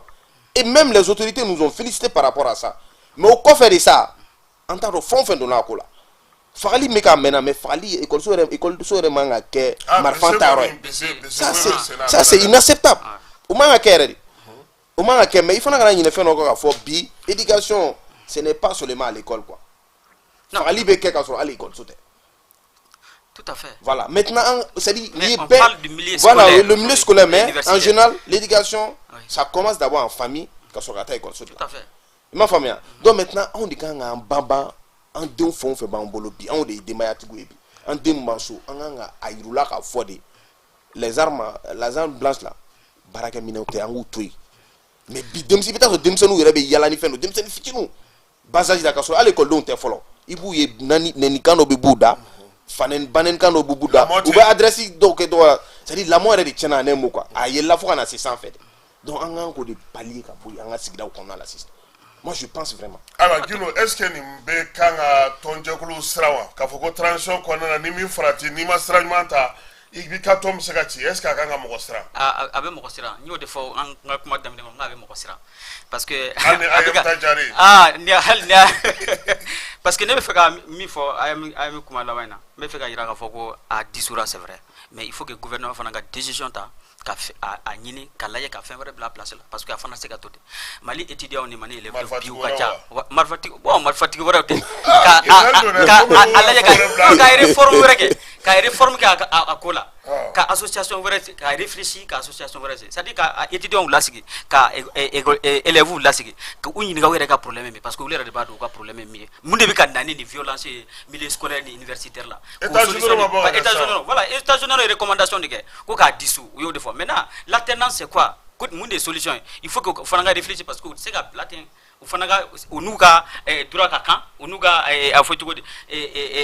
devoir ka kan donc u fana ye maliyɛnw de c'est des enfants maliens donc c'est normal qu'aujourd'hui dans un tel milieu il faut qu'il y ait une association pour qu'ils puissent revendiquer leurs droits et enfin qu'ils puissent vraiment suivre les cours dans les conditions les plus normales donc AMI yɛrɛ mission fɔlɔ-fɔlɔ yɛrɛ o kun y'o de c'est-à-dire mise mana muna mana an tɛ ka cours kɛ normal la muna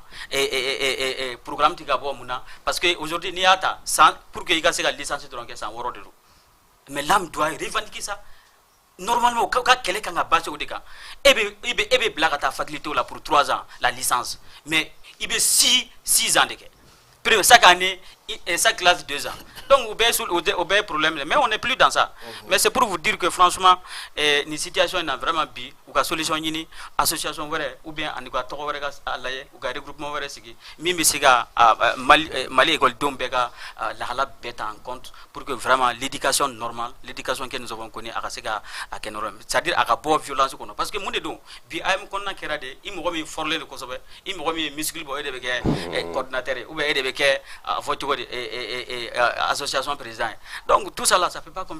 continuer donc il faut que vraiment an ka bɔ kɔnɔ conditions ka sigi objectif ka éclairer mission kura ka d'u ma an ka kulu wɛrɛw sigi pour que au moins Mali éducation bɛ se ka taa ɲɛ cogo min na moi je crois que vraiment il faut qu'on doit rentrer dans ça maintenant ma tila e ko gɛlɛya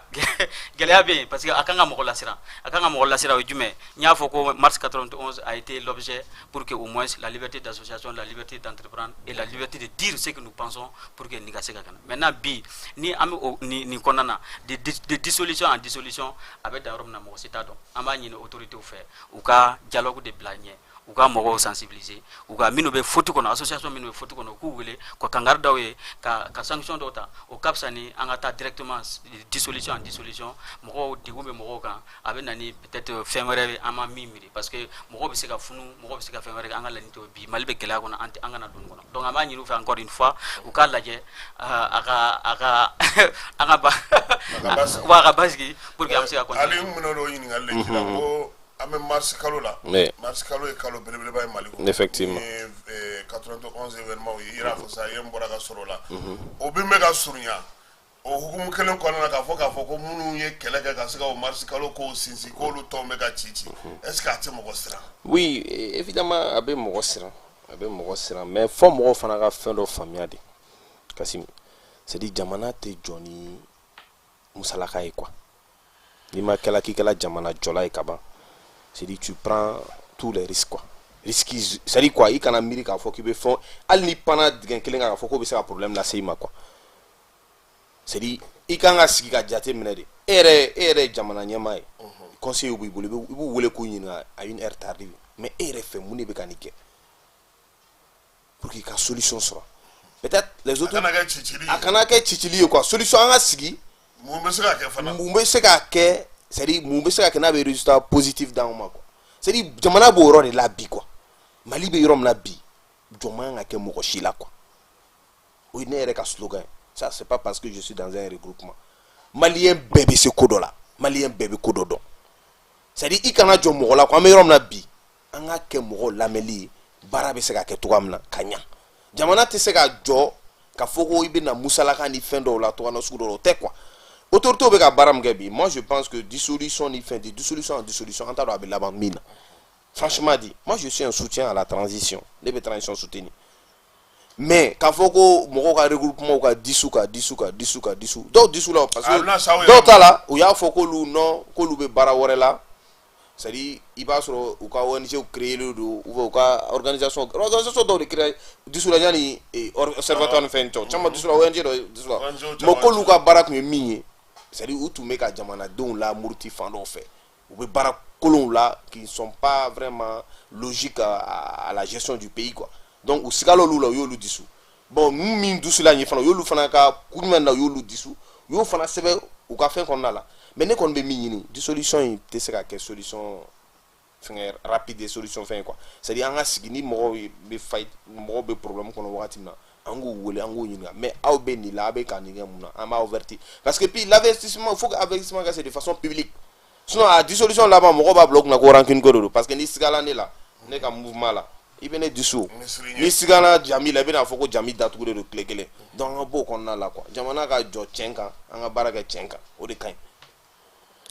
Ayiwa an b'a fɔ an filɛbagaw n'a lamɛnbagaw ɲɛna k'u sɔgɔlen don Jani Fm FM na an bɛ laseli kɛ Falajɛ Carrefour la bi su in na Haruna B Gindo ale bɛ yan CODEM jeunesse ɲɛmaa ye ale ye an b'a fana fo ka waleɲuman dɔn min ye Ablaye Traoré ye FCD o ko Ali Traoré Ali an b'a fana fo ka waleɲuman dɔn i da tura yɔrɔ dɔ la ko in na o ye n bɛ segin kɔ ni a ye c'est association bɛ sigi u bɛ sigi hukumu dɔw de kɔnɔna na u bɛ sigi kun dɔw de kama u bɛ sigi laɲini dɔw kama est-ce que jalakili minnu fɔra gouvernement fɛ e yɛrɛ bolo association ninnu majɛ b'a la wa. Bon, au fait, ne tɛ ninnu ka statut réglementaire dɔn parce que pour que i ka se ka nin trancher f'i ka dɔn de association minnu dissoudra u ka laɲini ye jumɛn u ka objectif ye jumɛn ye u ka mission ye jumɛn ye u ka vision ye jumɛn est-ce que kuma minnu fɔra ani olu ye u ka statut réglementaire kɔnɔ u ye fɛn min déposé ministère de l'administration territoriale ani u bɛ ka baara min kɛ terrain kan est-ce que kelen don wa kelen tɛ o laɲini u ka membre de bɛ se ka fɔ n'o y'a sɔrɔ ni min bɛ ka kɛ ani u taara ka min taara k'u sɛgɛrɛ n'o y'a sɔrɔ ni tiɲɛ don c'est pourquoi je dis que an kana taa dissolution en dissolution ça vraiment o bɛ mɔgɔ lasira parce que a laban yɛrɛ ye anw ye donc o ye kuma ye cɛ dɛ ni bɛɛ y'i sigi ni mais ni bɛɛ y'i sigi k'a lajɛ Ali m'a fɔ ko mɔgɔw ka regroupement k'a dissous dugu jɛra i b'a mɛn ko dɔ ta dissoudra sinikɛnɛ i b'a mɛn ko dɔ ta fana dissoudra maintenant an b'a ɲini autorité fɛ encore une fois an kana taa dissolution la an ka kuma ni mɔgɔw ye Mali mago b'o de la bi an bɛ laɲini yɛrɛ de don u ka kuma ni mɔgɔw ye pour que an bɛ se ka bɔ nin kɔnɔ cogo min maintenant une autre aussi est sûre maintenant n'a a yera k'a fɔ ko ministre ka décision ni tiɲɛ tɛ olu fana voie wɛrɛ b'u bolo u ka se ka ministre ka décision attaquer an bɛ sara jamana de kɔnɔ se ka taa devant un tribunal i se ka y adresser ministre yɛrɛ la ka lettre ci ministre yɛrɛ ma k'a fɔ ko par exemple a filila ou bien ka ɲini a fɛ a ka segin a ka décision kɔ je crois que tout ça là c'est des procédures judiciaires a bɛ se ka olu fana permettre bien sûr ka fɛn kɛ maintenant n'o bɛɛ ma se ka kɛ u bɛ se ka contester u bɛ se ka décision contester devant un tribunal pour dire que c'est pas vrai maintenant nous sommes dans un pays de droit les magistrats sont là les juges sont là nous croyons à eux je crois que vraiment u bɛ se ka taa tribunal o laban ni ministre ma n'u y'a ɲini ministre fɛ a k'a ka segin a décision n'a n'u ma segin peut-être olu fana voie wɛrɛ b'u bolo u bɛ se ka recours kɛ pour que au moins c'est-à-dire sariya ka tigɛ pour que a ka dɔn ni ministre ye min fɔ ni tiɲɛ don ou bien ni tiɲɛ tɛ pour que parce que jamana in an bɛɛ de ta don an bɛɛ de ta encore une fois association ninnu a sɔrɔla cogo min na maliyɛn bɛɛ b'a dɔn dɔw y'u ni di dɔw y'u ka nafolo di dɔw yɛrɛ ye dɔw yɛrɛ ka du yɛrɛ a taara sababu fɛ pour que an ka se ka démocratie ni an ka se ka liberté d'expression ni association sɔrɔ donc je crois que an man ka ba ta ka ɲɛsin ma ani laɲini minnu kɛra est-ce que gouvernement y'a sinsin mun kan a bɛ a kun bɔ wa. Oui, bon, Gassimoro la fana, je ne vais pas aller directement à ce que Guino a dit, mais fana bɛ n ka hakilina fɔ yɔrɔ in na parce que gouvernement ka kuma kɔnɔna la a y'a yira k'a fɔ ko association dɔw bɛ yen c'est-à-dire ils sont pas u créera min kama u tɛ k'o baaraw de kɛ comme déjà ni association caman bɔ AYM filɛ effectivement i bɛ exemple ta AYM kan AYM bilama AYM bɔla cadre kɔnɔna la parce que école tɛ marifan taga yɔrɔ ye i bɛ marifan ni muru ni besew de ye école la c'est pas normal c'est-à-dire gouvernement jo b'a bolo AYM ka ko in na dɛ u ye min fɔ non pas te non je suis pas content parce que munna ni jo i b'a quoi ni tiɲɛ ye an bɛ kuma na bi mɔgɔ de bɛ k'an lamɛn moi je vais pas venir ici kana fɔ ko n bɛna kuma dɔ fɔ min tɛ tiɲɛ ne m'a fɔ n ko jo tɛ gouvernement bolo koyi n ko mais n ko dissolution in ko c'était trop tôt u kun ka taa di ka lamɛn quoi c'est à dire mɔgɔw bɛ yen o min tɛmɛna ni cadre fɛ fɔlɔ u tun bɛ se ka c'est à dire il y a des anciens de l'AYM ou beka baraka, il y a même des forums par rapport à ça. Ayam forum ko. Il m'a fait ayam comment? Il y a eu un forum de 3 jours. Kasim kuma keneka. Ayam sigla ka kuma ni fem beka ni mi meka nale. Ayam ni fokatseng. A forum aya kaya fo. Les anciens de l'AM, cercle des anciens de l'AM créé là. Issa Marco qui est présent. Où il y a fort en une conférence de presse kaka. Bientôt marching kono là, il y a des activités en cours. Comment faut là quand? Mais bi mi meka ke kulu sans fait. Ka fo ayam mo de beka ke. Mais ce ne sont pas des élèves. Mais John de Boudjala Gela Gaire. Et peut-être ce que l'on de Boudjala Gela Gaire. Amanga ke de quoi? Ça dit mi meka ke bi kulu sans fait. École dans le cadre de l'AM na amanga ke. Donc maintenant, il y a IM taille. Maintenant, le gouvernement est juste sur l'IM quand on profiter. So, le gouvernement qui dit que vous avez un IM dessous. Mais il y a un mot de béka ça. Faut de béka que ou jodéo. Le gouvernement jodéo. Oui, chérie. Allez, IM mot ya quoi IM mot makema. Quel IM mot ka yoroni là. Donc ça, comment tu m'as là quoi. Maintenant, association ton. Et puis ça sur le yoko de que comme le gouvernement a dit misra fait. Donc ay min fo est-ce que jala gele min taraga nye shuma gouvernement ga min fo est-ce que o sinsimisa ko ko chi bon 600 o association mo de beso ko kuma fo kasim amerom na bi na ne ko sangone be kuma kan kawral la ne ni kawral le mo yi baraka nyongo fe alaji na ye depuis kasumela wakati alay tour ay baraka nyongo fe depuis sumela ka wakati kana CFSD récréation matu mais FSD kono aka représentant ko mangara ay baraka nyongo fe semasi anu e M5 nyongo fe. Donc on a chama observatoire bon mais sans goyer de vue avec baramna ka observatoire qu'on a maillé fana maintenant ou ka fond donc c'est maintenant ka foko ou ku sisi ou ka ça peut-être ni ka oral mo robe ensemble c'est massi mo robe ça au beso ko côté défend mais mi ayam comme net temano sera fait baram ne ayam statut na règlement na fin chama kala mais murutani bese tatalo on tala c'est seulement syndical c'est pour revendiquer parce que même Kassim est fille un ancien de l'AIM. C'est pas parce que quand ancien de l'AIM qui l'ancien de l'AIM qui m'a Kassim a participé à des bureaux flashy là ay fait chama ke ayam qu'on a là mais arrête ka mi fo chendo papa do mi me ka ke oluka wakati ni kunte ko c'est vrai que wakati do ma mbulunguru chichi nyongo kuna o ya diversité yoro dem sanya ba kono mais ka foko ka marfan ta kata chi dola ka muru do dongo c'est pas sérieux anga nga bori qu'on a là maintenant la yini me yini pour ka bo qu'on a là ori la yini beke mais au cas fana discussion déjà disula ka ba mais anga yini fait ou be se ka solution mi yini c'est-à-dire alna kala position wore ka fin do sigi minte ni yeble mais a to ka kala dron quoi o ne ka la yini fana doy ala o famuna anga babu ta ko sabana o lakana ko ni jamana konna na lakana ko kuma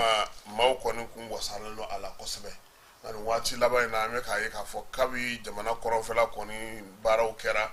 sisa minye moti mara segu sa dongono dugu konna na dongodo mawbe magwana be kamana gwana sisa ere abaka ta san kai yan fanfe jorona be kana bingalu be ka ke ali dugu munu be ni ulu ere amsaka fo terroriste yorote mais bingalu be ka ta ke yala mani be bisa da terroriste ko gino bon Kassim mi sécurité kuma je crois que le sujet le plus important aujourd'hui c'est ça ni a ibe commerce ke ni a ibe sénégal ni a ibe takama parce que sécurité de be ne remi flene bakaskay kalo sabo sobe bola so ko ni so anga dubbe ko no sobe so boli yere o de voilà donc c'est pour te dire que kalo flaw au moins kalo flaw ne be ta bankas mais bi ni a kalo et sans fly ne c'est ma c'est bankas akare vi ko bourse ko c'est voilà akare parce que moi c'est boursi o ko nya soro parce que clé ça va mais ni na pour aller ni fama ça et ba ça c'est un problème maintenant le problème c'est que aujourd'hui Kassim mo siranendo insécurité ko c'est vrai c'est l'occasion qu'a en autorité au faut ko walimando fin kera parce que bile ni secteur B transition et para que secteur mi ka ko sobere o sécurité bola ça c'est vrai o kanga don parce que mo kanga mo tanu yana kasa na salen ko fe ka tanu ni o te fo inafa donc o faut ko walimando mais ka klara funyena ou ka do faraka parce que kele ya be difficulté au début je te donne l'exemple de Bankas pour que ka bo sévéré kata bayara ka bo bayara kata banka c'est un problème surtout ire route du poisson voilà route du poisson surtout ire ka bo bayara ka se bangasi ama fo mako sirati tikedo nere bankaska sirati tikedo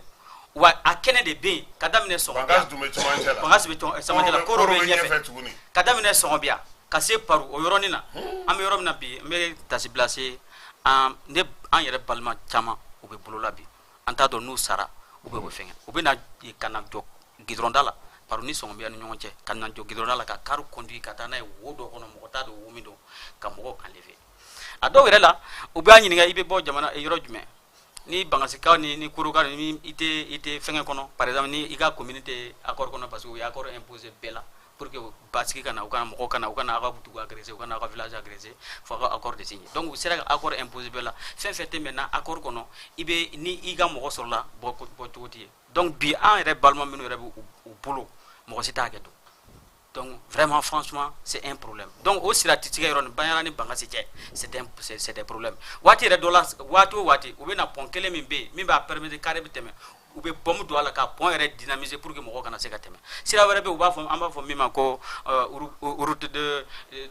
touristique a bɛ bɔ Bandiara ni a bɛ na Kani Bɔnsɔn a bɛɛ bɛ boli kulu sanfɛ mais a sira gɔlɔ kɔnɔ don camion ba tɛ se ka taa caribaw tɛ se ka taa maintenant u kɛlen don ka waati kɛra u kɛlen don ka a fɔ cogo di pont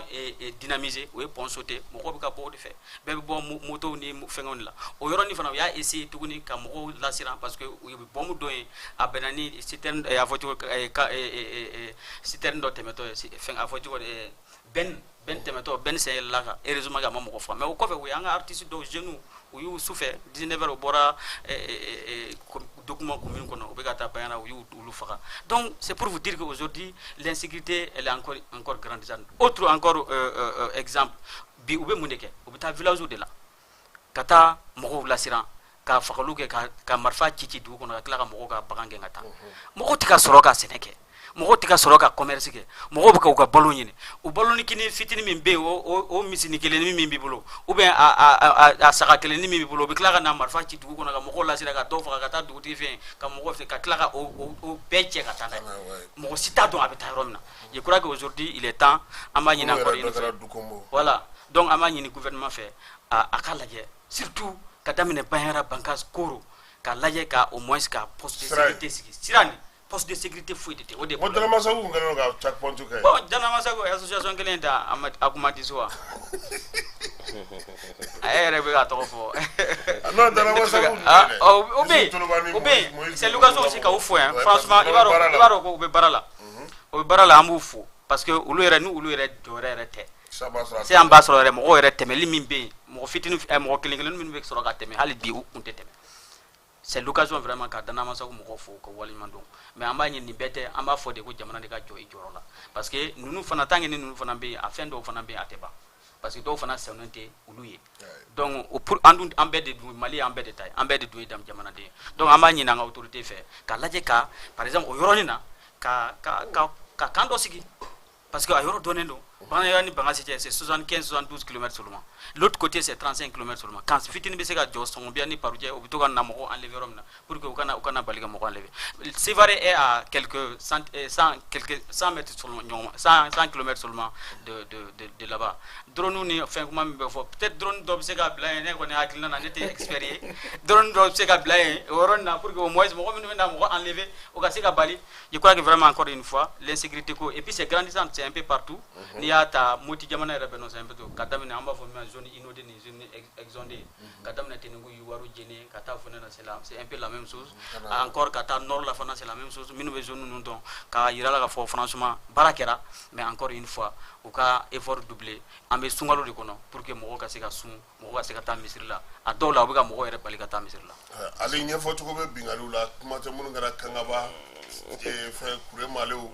ani Kayi yan fanfɛlaw ninnu na est ce que ɲɛfɔcogo b'u la ou bien danfara dɔ bɛ olu ni terroriste ka waleya cɛ ou bien a bɛɛ y'a kelen de ye Kasim i b'a dɔn sécurité ko in na ko in bɛ mɔgɔ lasiran kojugu quoi ne t'a bɛɛ yɛrɛ bila terroriste ka minɛn kɔnɔ wagati dɔw quoi ne b'a fɔ n ko bengalikɛlaw de don c'est des bandits quoi parce que mun na m'a fɔ ko c'est des bandits a bɛ se ka semaine kelen kɛ a bɛ tɛmɛ yɔrɔ kelen na tile kelen dɔrɔn a bɛ bali ka mɛn k'u ye bisiw kunbɛn comme kɔsani na n'i ye Kita fanfɛla in lajɛ mɔgɔ min taara mini ye n kunbɛn mais c'est des gens qui peut-être n'i y'a jateminɛ nin ye u indiqué la de depuis i bɛ taa sɔrɔ u bɛ ka bɔ u ka site fɛngɛ kɔnɔna la site minier kɔnɔna la a bɛ f'u ɲɛna ko bon ko min bisi dɔ bɛ ka na a b'a jija wari b'u kunna a b'u kunbɛn o b'a la quoi mais je pense que bi a yɛrɛ bɔra ka kuma min fɔ sécurité kunda autorités b'u k'u jɔyɔrɔ fa mais halisa u ka dɔ fara kan i ye ɲɔnɔ ta fɔ ko ɲɔnɔ bi ko couvre-feu fɛ ko mɔgɔ tɛ ka se ka taa fajiri la bon o n'a ɲɔgɔnna caman mais je pense que sécurité ko in a ma nɔgɔ quoi u b'u k'u ka baara k'a kan mais ni anw yɛrɛ politique mɔgɔw wulila an b'a fɔ comme ni yɛrɛ bɔla ka fɛngɛ Guindo bɔla ka fɔ cogoya min na ko sécurité il a insisté sur ça sécurité dɔrɔn tɛ baara caman bɛ ka kɛ transition in kɔnɔna la fɛn caman bɛ ka kɛ mais sécurité dɔrɔn de bɛ ye parce que bi n'i y'a jateminɛ fɛn bɛɛ bolilen don sécurité yɛrɛ de kan quoi hali ni gouvernement composition jateminɛ après le premier ministre là c'est le ministre de la sécurité qui est dessus ministre de la défense qui est dessus donc o la c'est dire transition yɛrɛ an ye mankan ci min na dɛ jama bɔla ka kuma caya min na dɛ o ye sécurité ko in de bon halisa an bɛ dugawu de kɛ sisan baara min bɛ ka kɛ dɔ wɛrɛ k'a fara kan ni ne yɛrɛ sigila ka miiri don dɔ la k'an to ne ni n kɔrɔkɛ bɛ ka baro kɛ Togo bɛ ka baro kɛ ne ko a ma n ko kɔrɔ n ko bi kɔni n ko ɲɔ ɲana anw fɛ yen dɛ moi je suis de Sikaso a ko ne ma ko dɔgɔ ko anw ɲina anw san 3 an tɛ ka ɲɔ sɛnɛ dɛ mais tu sais que Kasim ne yɛrɛ jɔlen n dɔgɔyala n yɛrɛ bolo quoi mais mɔgɔ i tɛ se ka miiri o la quoi dugu jamana kelen kɔnɔ dugu dɔw bɛ yen olu bɛ san 3 kɛ u tɛ sɛnɛ la mais à ma grande surprise le mois suis passé mɔgɔw taala an ka dugu la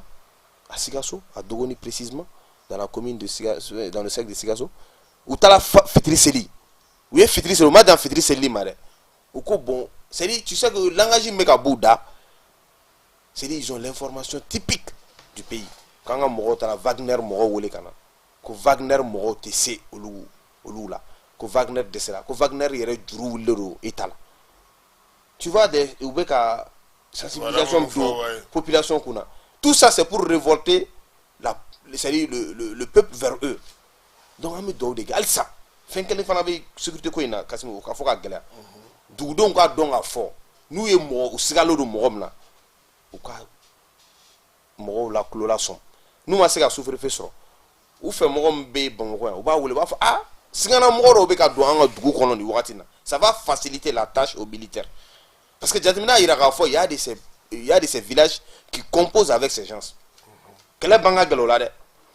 village chama de be parce que obe no be war de di mogoma obe mogo la mi to na sura ka mogo kongolo la élément ka sensibilisation ka mogo kongolo élément donc facilement les gens dans ce rêve là facilement on peut adhérer au idée là mais je pense que ni population a jatimina o de militaire faciliter bara konda parce que nous a jatimina ka fo singana mogo fla ça va donner tout on il y a l'ancien directeur de la police donc là on a tout la baro là quand on était stagiaire à la pêche à quoi mako aux Nations Unies qu'on a là c'est-à-dire Congo clé bandou de nana chef donc do buru faire la chebe na buru kala clé ça mais jour suivant chena na buru kala tansa boutique directement ayé police ou de voler kako police ah car ça na buru kala clé ça ne fait donc do soma mais bien nana buru kala tanisa ah ne du Congo do ambirom na bi insécurité ka bon effectivement, il y avait des bandits logés chez le monsieur. Donc, comme ça, au fin que là, déjà il y a les numéros verts là. Il faut les contacter. Sinon, bi, sécurité kunda, baram nabi, défensive kunda, baram nabi. Mais on a mis d'eau de couilles, tongo à la kisikutanga. Parce que c'est une guerre asymétrique quoi. Ita donc à fond hier de c'est-à-dire bibe il se rendre sigi mo il fera il se rendre sigi fera crever ka baroka fait ka obligata donc en goût demain civil c'est-à-dire c'est la population civile qui peut aider les militaires parce que bi al militaire bi ba jatimine bon quoi militaire meteni do yala bon quoi ka to de pour be do on do ka teni bokabla parce que mo sigandelo mo sarandelo c'est-à-dire fin chama bi ko in là quoi mais je pense que mo be ka baraka gouvernement be ka baraka toujours autorité de la transition mo be ka baraka en goût demo qu'on a là quoi gain de cause be sɔrɔ a la quoi comme aw politique mɔgɔw yɛrɛ de bɛ k'u kulo kɔrɔtɔ ko ka taa élection na e yɛrɛ bɛ ka min fɔ sisan banque di fɛn cɛla la ko c'est difficile pour vous aw ka se ka fɛn maintenant n'aw nana a ka campagne da a b'a kɛ cogo di. mais élection kɛra o kɔnɔna na. ayi bon élection bɛ élection tɛ kelen ye dɛ. élection de insécurité. non voilà tu as vu. donc a sera élection yɔrɔ wa. non en fait a yira na Mali la k'a fɔ ko insécurité ni élection tɛ ɲɔgɔn sira la an y'a ye référendum na yan. bɛɛ y'a fɔ u yɛrɛ y'a fɔ ko élection tɛ se ka kɛ ko parce que insécurité bɛ yen mais référendum kɛra ni référendum kɛra yɔrɔ min na élection bɛ se ka kɛ au moins le présidentiel parce que référendum ka gɛlɛn ni présidentiel ye ni référendum kɛra yɔrɔ min na présidentiel bɛ se ka kɛ parce que au moins le référendum na bɛɛ de kan ka village bɛɛ de kan ka voter jagoya de don pour que a ka se ka valider mais a yera Mali la yɔrɔ dɔw bɛ yen u ma voter référendum na validé élection présidentielle do hali ni zone dɔ ma voté a bɛ validé Guindo élection kɔnɔna la présidentielle tension ka bon ni référendaire ni toi tu es candidat au présidentiel sur le parti avec le parti Codem. En fait mon parti a toujours non toi mais tu es candidat je prends pas l'exemple sur le président et ka kɛ candidat ne ka kɛ candidat nga parti kɔnɔ. Tu penses qu'aux tensions, au référendum tension est clair? Nous croyons à nos autorités. Ce qu'ils ont fait, la campagne qui est là, le référendum, la campagne. Oui, campagne, allez campagne avec les présidentielles des autres présidentielles. C'est une armée professionnelle. Voilà. Donc, mais je pense. Mais c'est le retour, nous travaillons pour le retour à l'ordre constitutionnel. Quand il y a une autorité ou demain, nous bien coup demain. C'est aussi normal. Je pense qu'il ne faut pas se presser, ça va venir. Bon, c'est pas pressé. Donc, en la délit, ça baraka ke. Il y a 2 ans, 3 ans, 4 ans. Oui, mais femme tchena fana nyano chef na be miro de là. Bon, madame le bio. Tcheni mkela funu. O de chala ni minkela ni. Tcheni fana kera mbere nyana. Tcheni ga bolobi Mali doni Mali kelenga ASC sigi senga obusika ka solution ka do fara la kana ka kumate. Bon, en fait, normalement, ni la ni kera maintenant. Ni G5 Sahel era ilaje. O sigi kunye ode. Pour que jamana même que la. Ni G3 kadamine Tchad fukata les zones de 3 frontières qu'on dise. Bibi na ulu de difficulté kono. Iba me ko population dugu wula en fait iba vo dugu jena en fait iba me de nama ke Niger akera Burkina nama ke Burkina akera Mali nama ke Mali peut-être akera Tchad fanfela. Donc c'est pour dire que aujourd'hui Nigeria fana dona bon Nigeria fana kumba kono avec Boko Haram okumeni kono voilà albi obo kono. Donc c'est pour vous dire que ni jamana sabaina nam benala réellement ni objectif yere ka anga se ga yere défend anga population défend ni objectif yere je crois que c'est la solution. Mais l'objectif aussi, c'est pour peut-être garantir un peu le temps. Bon, au final, peut-être faire un verre. Mais est-ce que tu as obligatoire là, quand vous finissez tout le monde, jamana saba une solution mais sera là. Parce que problème ni zone saba de kono. Beba donc a foko problème be frontière saba de là. Donc nous aux frontières saba nous armée nous et boulot di nyoma. Quand nous courons tara fotu là. Ni Burkina yi joyi ka frontière la ni Mali yi joyi ka frontière la ni Niger yi joyi ka frontière la beki ka frontière la ni mimbe Mali kono nous ya gen nous boto Burkina frontière la nous yo bunte taro tout ça là. Je crois que en ça là net expérience mais en l'espace d'une année 2 ans on aurait terminé avec cette histoire parce que a donné la foko zone kelen opération ke Burkina obe bolika do la nous opération ke Mali obe bolika ta Niger donc obe ni obe ka munu de kono. Je crois qu'aujourd'hui, ni zone ça va nous au toque de Nyoma pour que l'insécurité qu'elle est. Je crois que c'est une bonne chose, c'est une initiative à saluer, mais il faut pérenniser, mais il faut donner aussi la forme et que Clara discuter ni force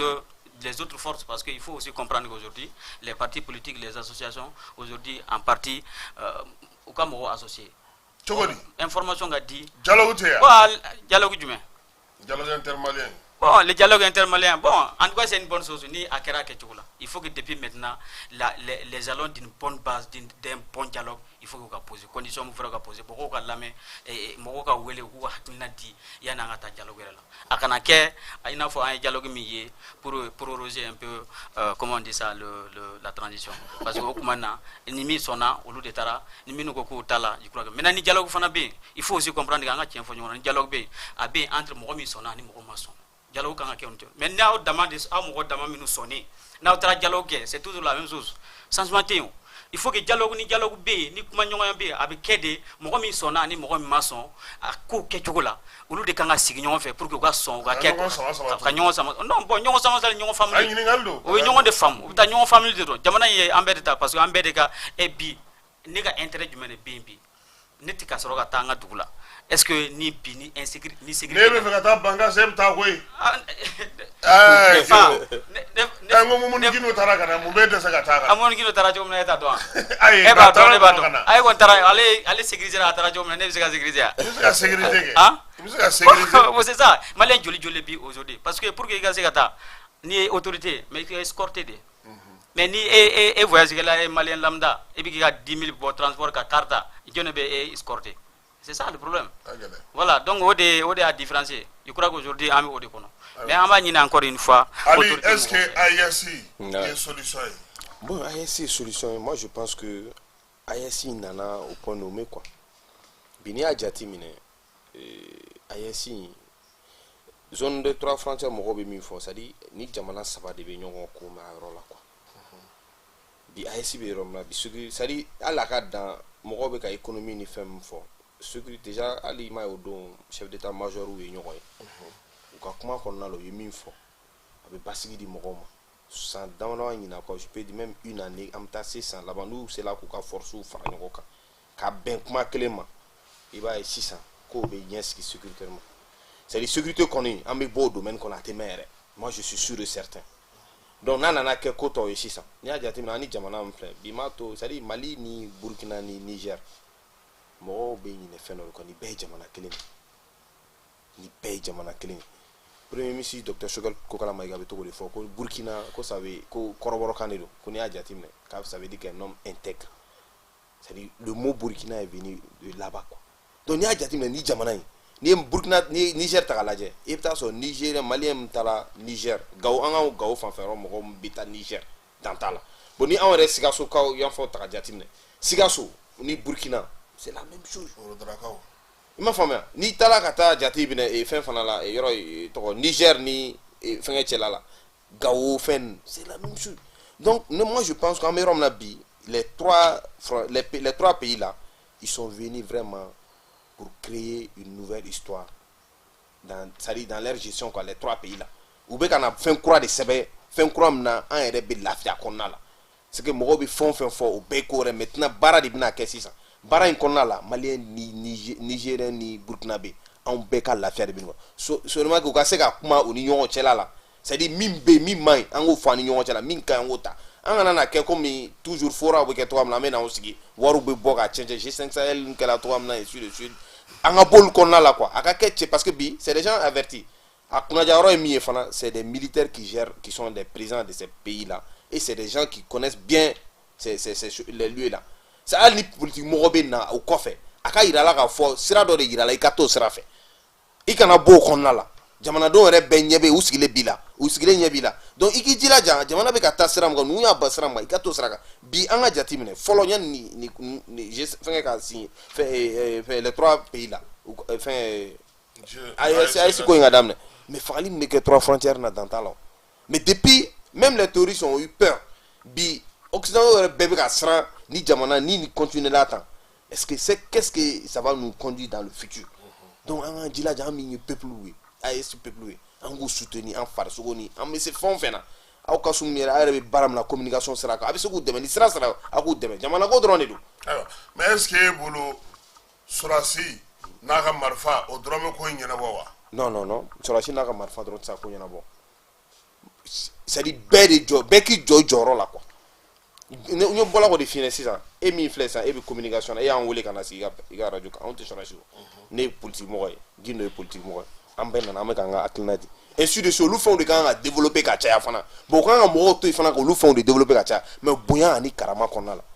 mɔgɔ min sigilen bɛ caméra kɔfɛ o ye ka baara de ale bɛ taa jata kɛ ka jate minɛ ka dɔn k'a fɔ mun ni mun de bɛ yan bi ni de man ɲi ni sira in ma nin bɛ tan tɔ nin kan ka kɛ tan tɔ o bɛ na o bɛ mɔgɔw kunnafoniya la donc baara de kan ka kɔnɔ Sorasi dɔrɔn tɛ o jamana tɛ mɔgɔ kelen ye o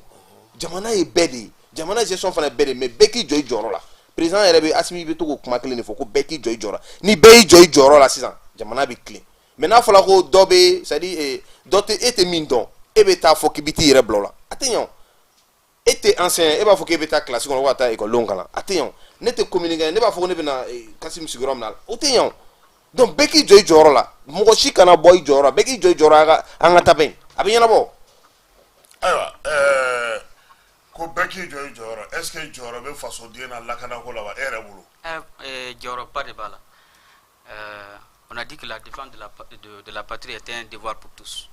Malien bɛɛ ni ka kan i ka jamana défendre parce que jamana in ni e min ye sɔrɔsi i ka rôle ye ka jamana défendre ka marifa ta ka ennemi kɛlɛ ka jamana défendre e min yɛrɛ ye civil ye i yɛrɛ ka ŋaniya kɔnɔ ani i yɛrɛ ka seko n'i ka dɔnniya la i bɛ se ka fɛn fɛn kɛ pour que jamana ka se ka basigi bɛɛ kan k'o kɛ c'est pourquoi nous avons toujours appelé mon parti la CODEM a toujours appelé au dialogue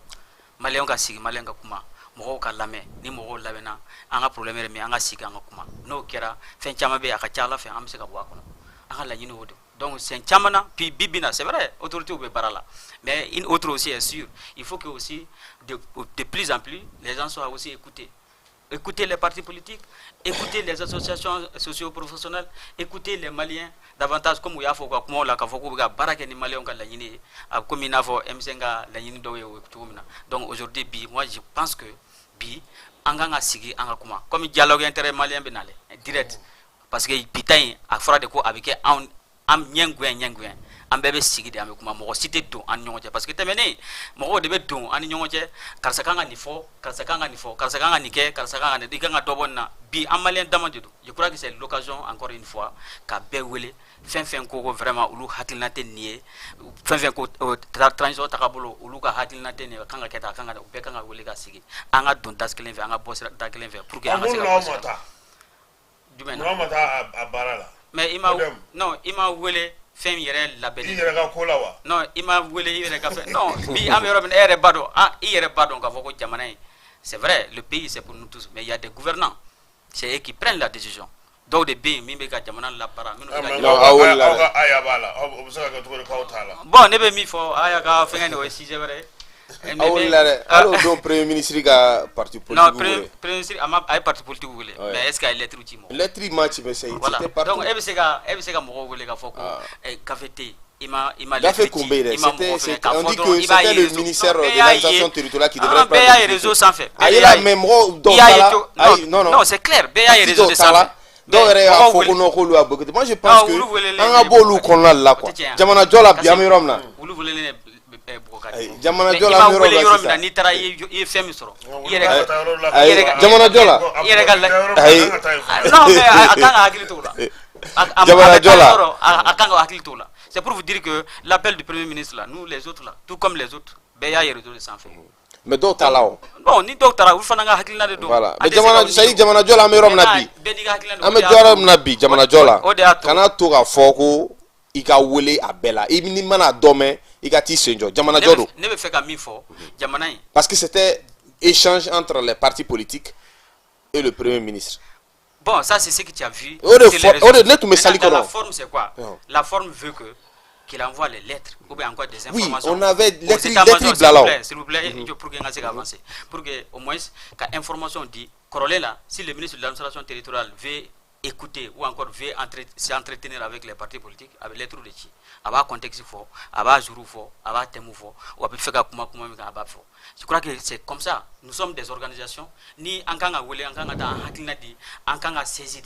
pour que en fana ka se ka an fɔta n'an ka fɛn mais parti kɔnɔna na il faut que information fana ka passer mɔgɔw ka hakilina di parti hakilina ye de pour que i ka se ka taa défend mais i bɛ se tɛ se ka pan wuli don dɔ la ka réseau sanfɛ ko parce que premier ministre ni mɔgɔw ka fɛngɛ bɛ yen non réseau sanfɛla tɛ la lettre était partout et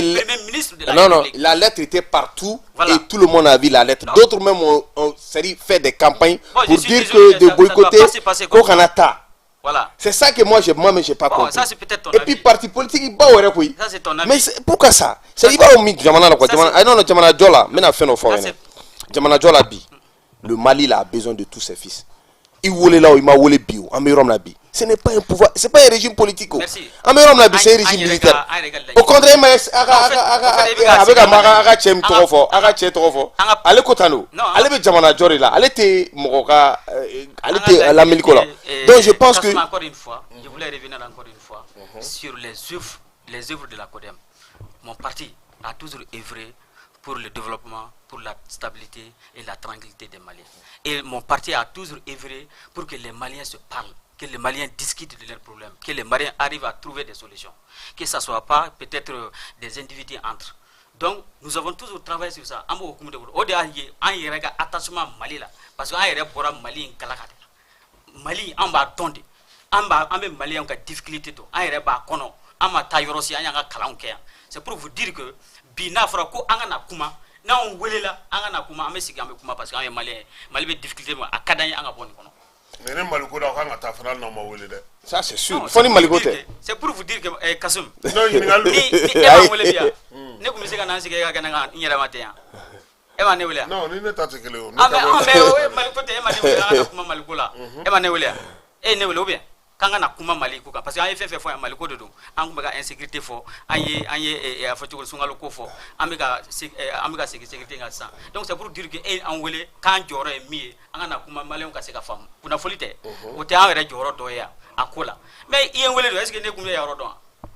ne kunta don mais ka fo ko réseau sans fait dron ko Aruna Ginu kanga na ne be na ne kunta na donc c'est la même chose quoi il faut que ça soit clair merci beaucoup mais maintenant Kassim il faut que Guino ka donga fo jamana yebe mo la Mali kono bi qui ont créé des partis là la majorité bêta et Mali kodé mo chama tu me saline kono ce que je vais te dire depuis que ka famia a be te ko parce que tout le to ko so ko lettre de Tchouma lettre ti la to ma do mo la c'est-à-dire c'était le ministère de l'administration territoriale qui devait prendre des dispositions pour les partis politiques. Donc, qu'en fait, ça a été publié et bien cliqué sur les réseaux sociaux. Maintenant, Maliko, nous ne sommes pas des organisations vraiment à mouler sur les réseaux sociaux. Non, non, non. Oui. Alibeta réseau dans la salle de fond. Moi, je pense un parti pour aller sur le réseau de cas. Moi, j'allais partir. Ne a sur le cas flantral. Il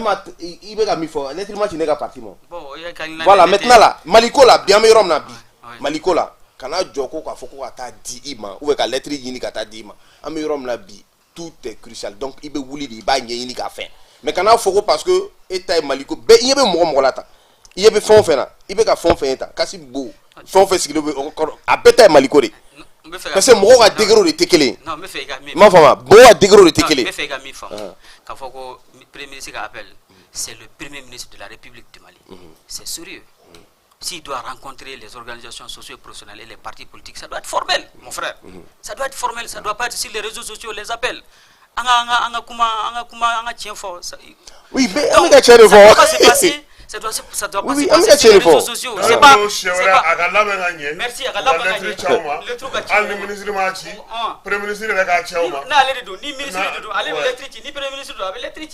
mais c'est comme ça. La procédure même c'est comme ça. Administration territoriale à disposition pour que tu mais c'est le ministère de l'administration territoriale travaille les partis politiques afin de discuter la vie de la nation. Cadre de consultation mais pour le premier ministre c'est la même chose. C'est pas la même chose. Non, c'est la même chose. Le ministre de l'administration territoriale, le cadre de consultation c'est entre le ministre de l'administration territoriale et les partis politiques. C'est que les partis politiques, non, le parti politique, non. Ni premier ministre Morobe parti politique là. Mais c'est les mêmes. Est-ce que tu as lu la lettre? Parce que je pourrais t'envoyer. Dans la lettre, l'ampliation là c'est demandé. Moi j'ai même pas vu la lettre. Voilà, la lettre n'existe même pas parce que ça existe. Ça existe, mais donc maintenant ce que je vais te dire.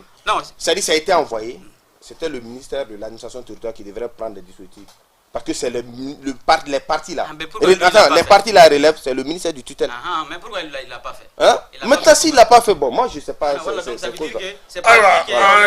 non, ok, ça va, je sais pas ça. Babou c'est à Conchero là. Il y a deux fois Sungaloko là. Il y a deux fois une association Chiliko là. Là, quand on a deux fois là. Comment comment du même fait? Kamaleon fou, Kaklagi Yerefo, Fenfe Megan Lamen Watina, Kadamina autorité là. Nous fait encore une fois le dialogue parce que qui parle de la transition parle une période bien déterminée. Au Konana Malion Kanga Franonga, Malion Haklina Bekanga, Malion Begaklina Kanga. Je crois que vraiment vous voulez Mada, autorité fait, à Clara Laye, Angala Amseka Bella Jumina, pour que Malika Sega Bon, ou follow Flana, à Clara Malion Foukou, Walimano, Fenfegan, en Lamen Watina, Philippe Feira, Nifengana, peut-être absurde la unité, Amal Nanika Foko, Maliti, quand Amefeko Fo, Ote, parce que Kafo Ante Malit Jamana fait Ote, Jamana Yambe, de Tante Aurora Donner, Niflene, Nema Delia Bo, Kata Jamanorella. c'est pour dire que an bɛ Mali de dɔn donc n'a cira a bɛ ci an bɛɛ de an bɛ Ala deli an kana don o kɔnɔ ka tila ka Ala deli an bɛ sunkalo de kɔnɔ parce que nin ye sunkalo ye dɔgɔjabi kalo de an b'a ɲini Ala fɛ Ala subhanahu wa taala fɛ a ka maliyɛnw ka lakana a ka a nɔgɔya ka tila ka sunkalo musaka Ala ka nɔgɔya maliyɛn bɛɛ ka tila ka laɲini kɛ encore une fois autorité fait au dialogue ka maliyɛnw bɛɛ wele ka lasigi c'est l'occasion pour le dialogue intermalien ka lajɛ minnu ko nin t'a kɛcogo ye olu ka wele ka sigi an ka se ka kuma encore une fois k'an ka parti tɔgɔ la k'an ka militants bɛɛ fo k'an ka président fo o min ye son excellence Fuseni Amiyɔn Gindo ka fo nin waati in na a bɛ Sikaso a n'a ka denbaya ka bɛɛ fo k'e yɛrɛ fo k'i waleɲuman dɔn ka maliyɛn bɛɛ fo ka fɔ ko ni an ye kuma fɔ min ma bɛn mɔgɔw ma u ka yafa an ma an ka laɲini kɛ an ye denmisɛnnin ye nin y'a kɛcogo ye donc je crois que nin de an t'a ye ka fɔ merci beaucoup à tout le monde et bonsoir. Gindo Ali. Kassim, je ne veux pas répondre, mais il faut que Gindo ka faamuya k'a fɔ transition in daminɛ ni dialogue yɛrɛ de. Il y a eu l'assise nationale bi a transition yɛrɛ bɛ ka baara k'o de kɔnɔna la. Comme eux ils ont boycotté ça, olu t'a dɔn k'a fɔ k'o ye dialogue. Donc, olu t'a dɔn k'o ye dialogue parce que voilà, maintenant assise qu'elle a, oui, assise qu'elle a, assise, non, sinon, mais se au développer. Maintenant assise qu'elle a et Kassim, ils n'ont pas voulu participer à l'assise qu'elle a bi, assise, j'espère que bi transition yɛrɛ bɛ ka baara kɛ ni assise minɛnw de parce que mun na président yɛrɛ dayɛlɛ k'o dayɛlɛ a ko assise ye min fɔ ale bɛ baara kɛ n'o ye bi fɛn caman bɛ Mali kɔnɔ bi assise de bɛ ko assise hali ko révision constitutionnelle ko kuma min fɔla les réformes là assise de y'a fɔ a y'a kɛ donc maintenant là min ye M5 17.17 mesures ni débat wɛrɛ wololo la an bɛ na an b'o débat kɛ n tɛna o développer yan mais ne ka kuma kuncɛ kuma la ne bɛ a ɲini maliyɛn bɛɛ fɛ an ka muɲu halisa président yɛrɛ bɛ tile k'a fɔ baara min bɛ ka kɛ a résultat tɛ anw ye déjà anw yɛrɛ ye denbayatigiw ye nous je peux considérer comme an ka avenir bi n b'o fɔ bi mɔgɔ de bɛ k'an lamɛn an ka avenir hypothéqué la an bɛ se ka ɲɛ sɔrɔ mais a ma nɔgɔn mais anw bɛ ka den min sɔrɔ an ye denbayatigiw ye an k'an jilaja Mali min bɛ ka an ka Mali kura min bɛ ka fɔ an ka labaara ka ɲɛ sinikɛnɛ ma an denw ka se ka kalan ɲuman sɔrɔ o ye ne ka conseil ye bi n b'o fɔ maliyɛn bɛɛ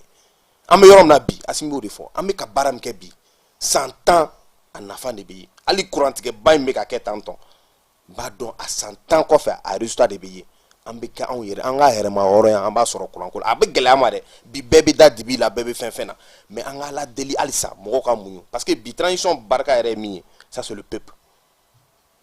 bi peuple de sɔnna ko transition ka kɛ tan élection ma na n'u ye maintenant ni peuple banna don o don fana o fana ye réalité wɛrɛ ye mais ne b'a ɲini peuple fɛ toujours peuple ka se ka dɔn k'a fɔ ninnu bɛ baara la Mali sini ka ɲa de kama n bɛ bɔ kuma la n bɛ Kassim bɛ yɛrɛ fo n'i ye fo n bɛ n co-débatteur fo Gindo an fila bɛɛ bɔla fankelen fɛ ka na parce que ne y'a jateminɛ ne bɛ Bankɔni ale bɛ Jalakɔrɔji ni jamana ko tɛ a ka gɛlɛn k'an ka na k'an k'aw kɛ i m'a faamuya puis ka sunkalo na sun tigɛ an ma lafiya an wulila ka na Mali ko don an b'aw yɛrɛ fo kosɛbɛ k'i ka direction mɔgɔ bɛɛ fo halisa an bɛ dugawu kɛ Ala ka sunkalo in tɔ timɛ ko ɲuman di an ni maliyɛn bɛɛ lajɛlen ma Ala ka laban ko ɲuman di an bɛɛ lajɛlen ma n bɛ bɔ kuma la. Kassim yanni ka tigɛ ne bɛ fɛ ka Ali fo k'a fo ka waleɲuman dɔn pour sa coopération parce que débat c'est ça aussi entre nous c'est vrai c'est la jeunesse. Bon, je pense que ça a été vraiment dans l'art donc k'a fo ka bɛɛ fo nin waati in na Ala ka so hɛrɛ diya. An yɛrɛ b'aw bɛɛ lajɛlen fo k'aw waleɲuman dɔn min ye bi su in na baabu tun bɛ tali kɛ sunkalo ko ale gɛlɛya kan ka taa fara min ye parti politique ni association ni tɔnjɛkulu minnu bɛ ka ci jamana kɔnɔ lakana ko an y'an da don la maa minnu sera ka na o ye Ali Traoré ale tun bɛ FCD o tɔgɔ la min ye M5 ale b'o kɔnɔna na Codem jeunesse président fana tun bɛ n'o ye Aruna Boubacar Gindo ye an b'a fana fo k'a waleɲuman dɔn k'aw ka tɔn fana bɛɛ lajɛlen ɲɛmɔgɔw fo min ye Jibril Tangara an bɛ dugawu kɛ Ala k'a dayɔrɔ sumaya sabula mɔgɔ min don an n'a fana ye baara kɛ ɲɔgɔn fɛ k'a to ministériya la hali k'a to Sikaso fana n'a ye fɛn caman kɛ ɲɔgɔn fɛ Keba ale ni Falaye k'aw fana fo k'a fili bɔlɔlɔ sanfɛ ani YouTube sanfɛ mɔgɔw k'a ɲɛ k'a to yɔrɔ jan an b'aw bɛɛ lajɛlen fo o la n'Ala sɔnna a ma sini sɔgɔma an na ɲɔgɔn sɔrɔ a kunnafoni kɛnɛ kan Ala ka dugu ɲuman jɛ.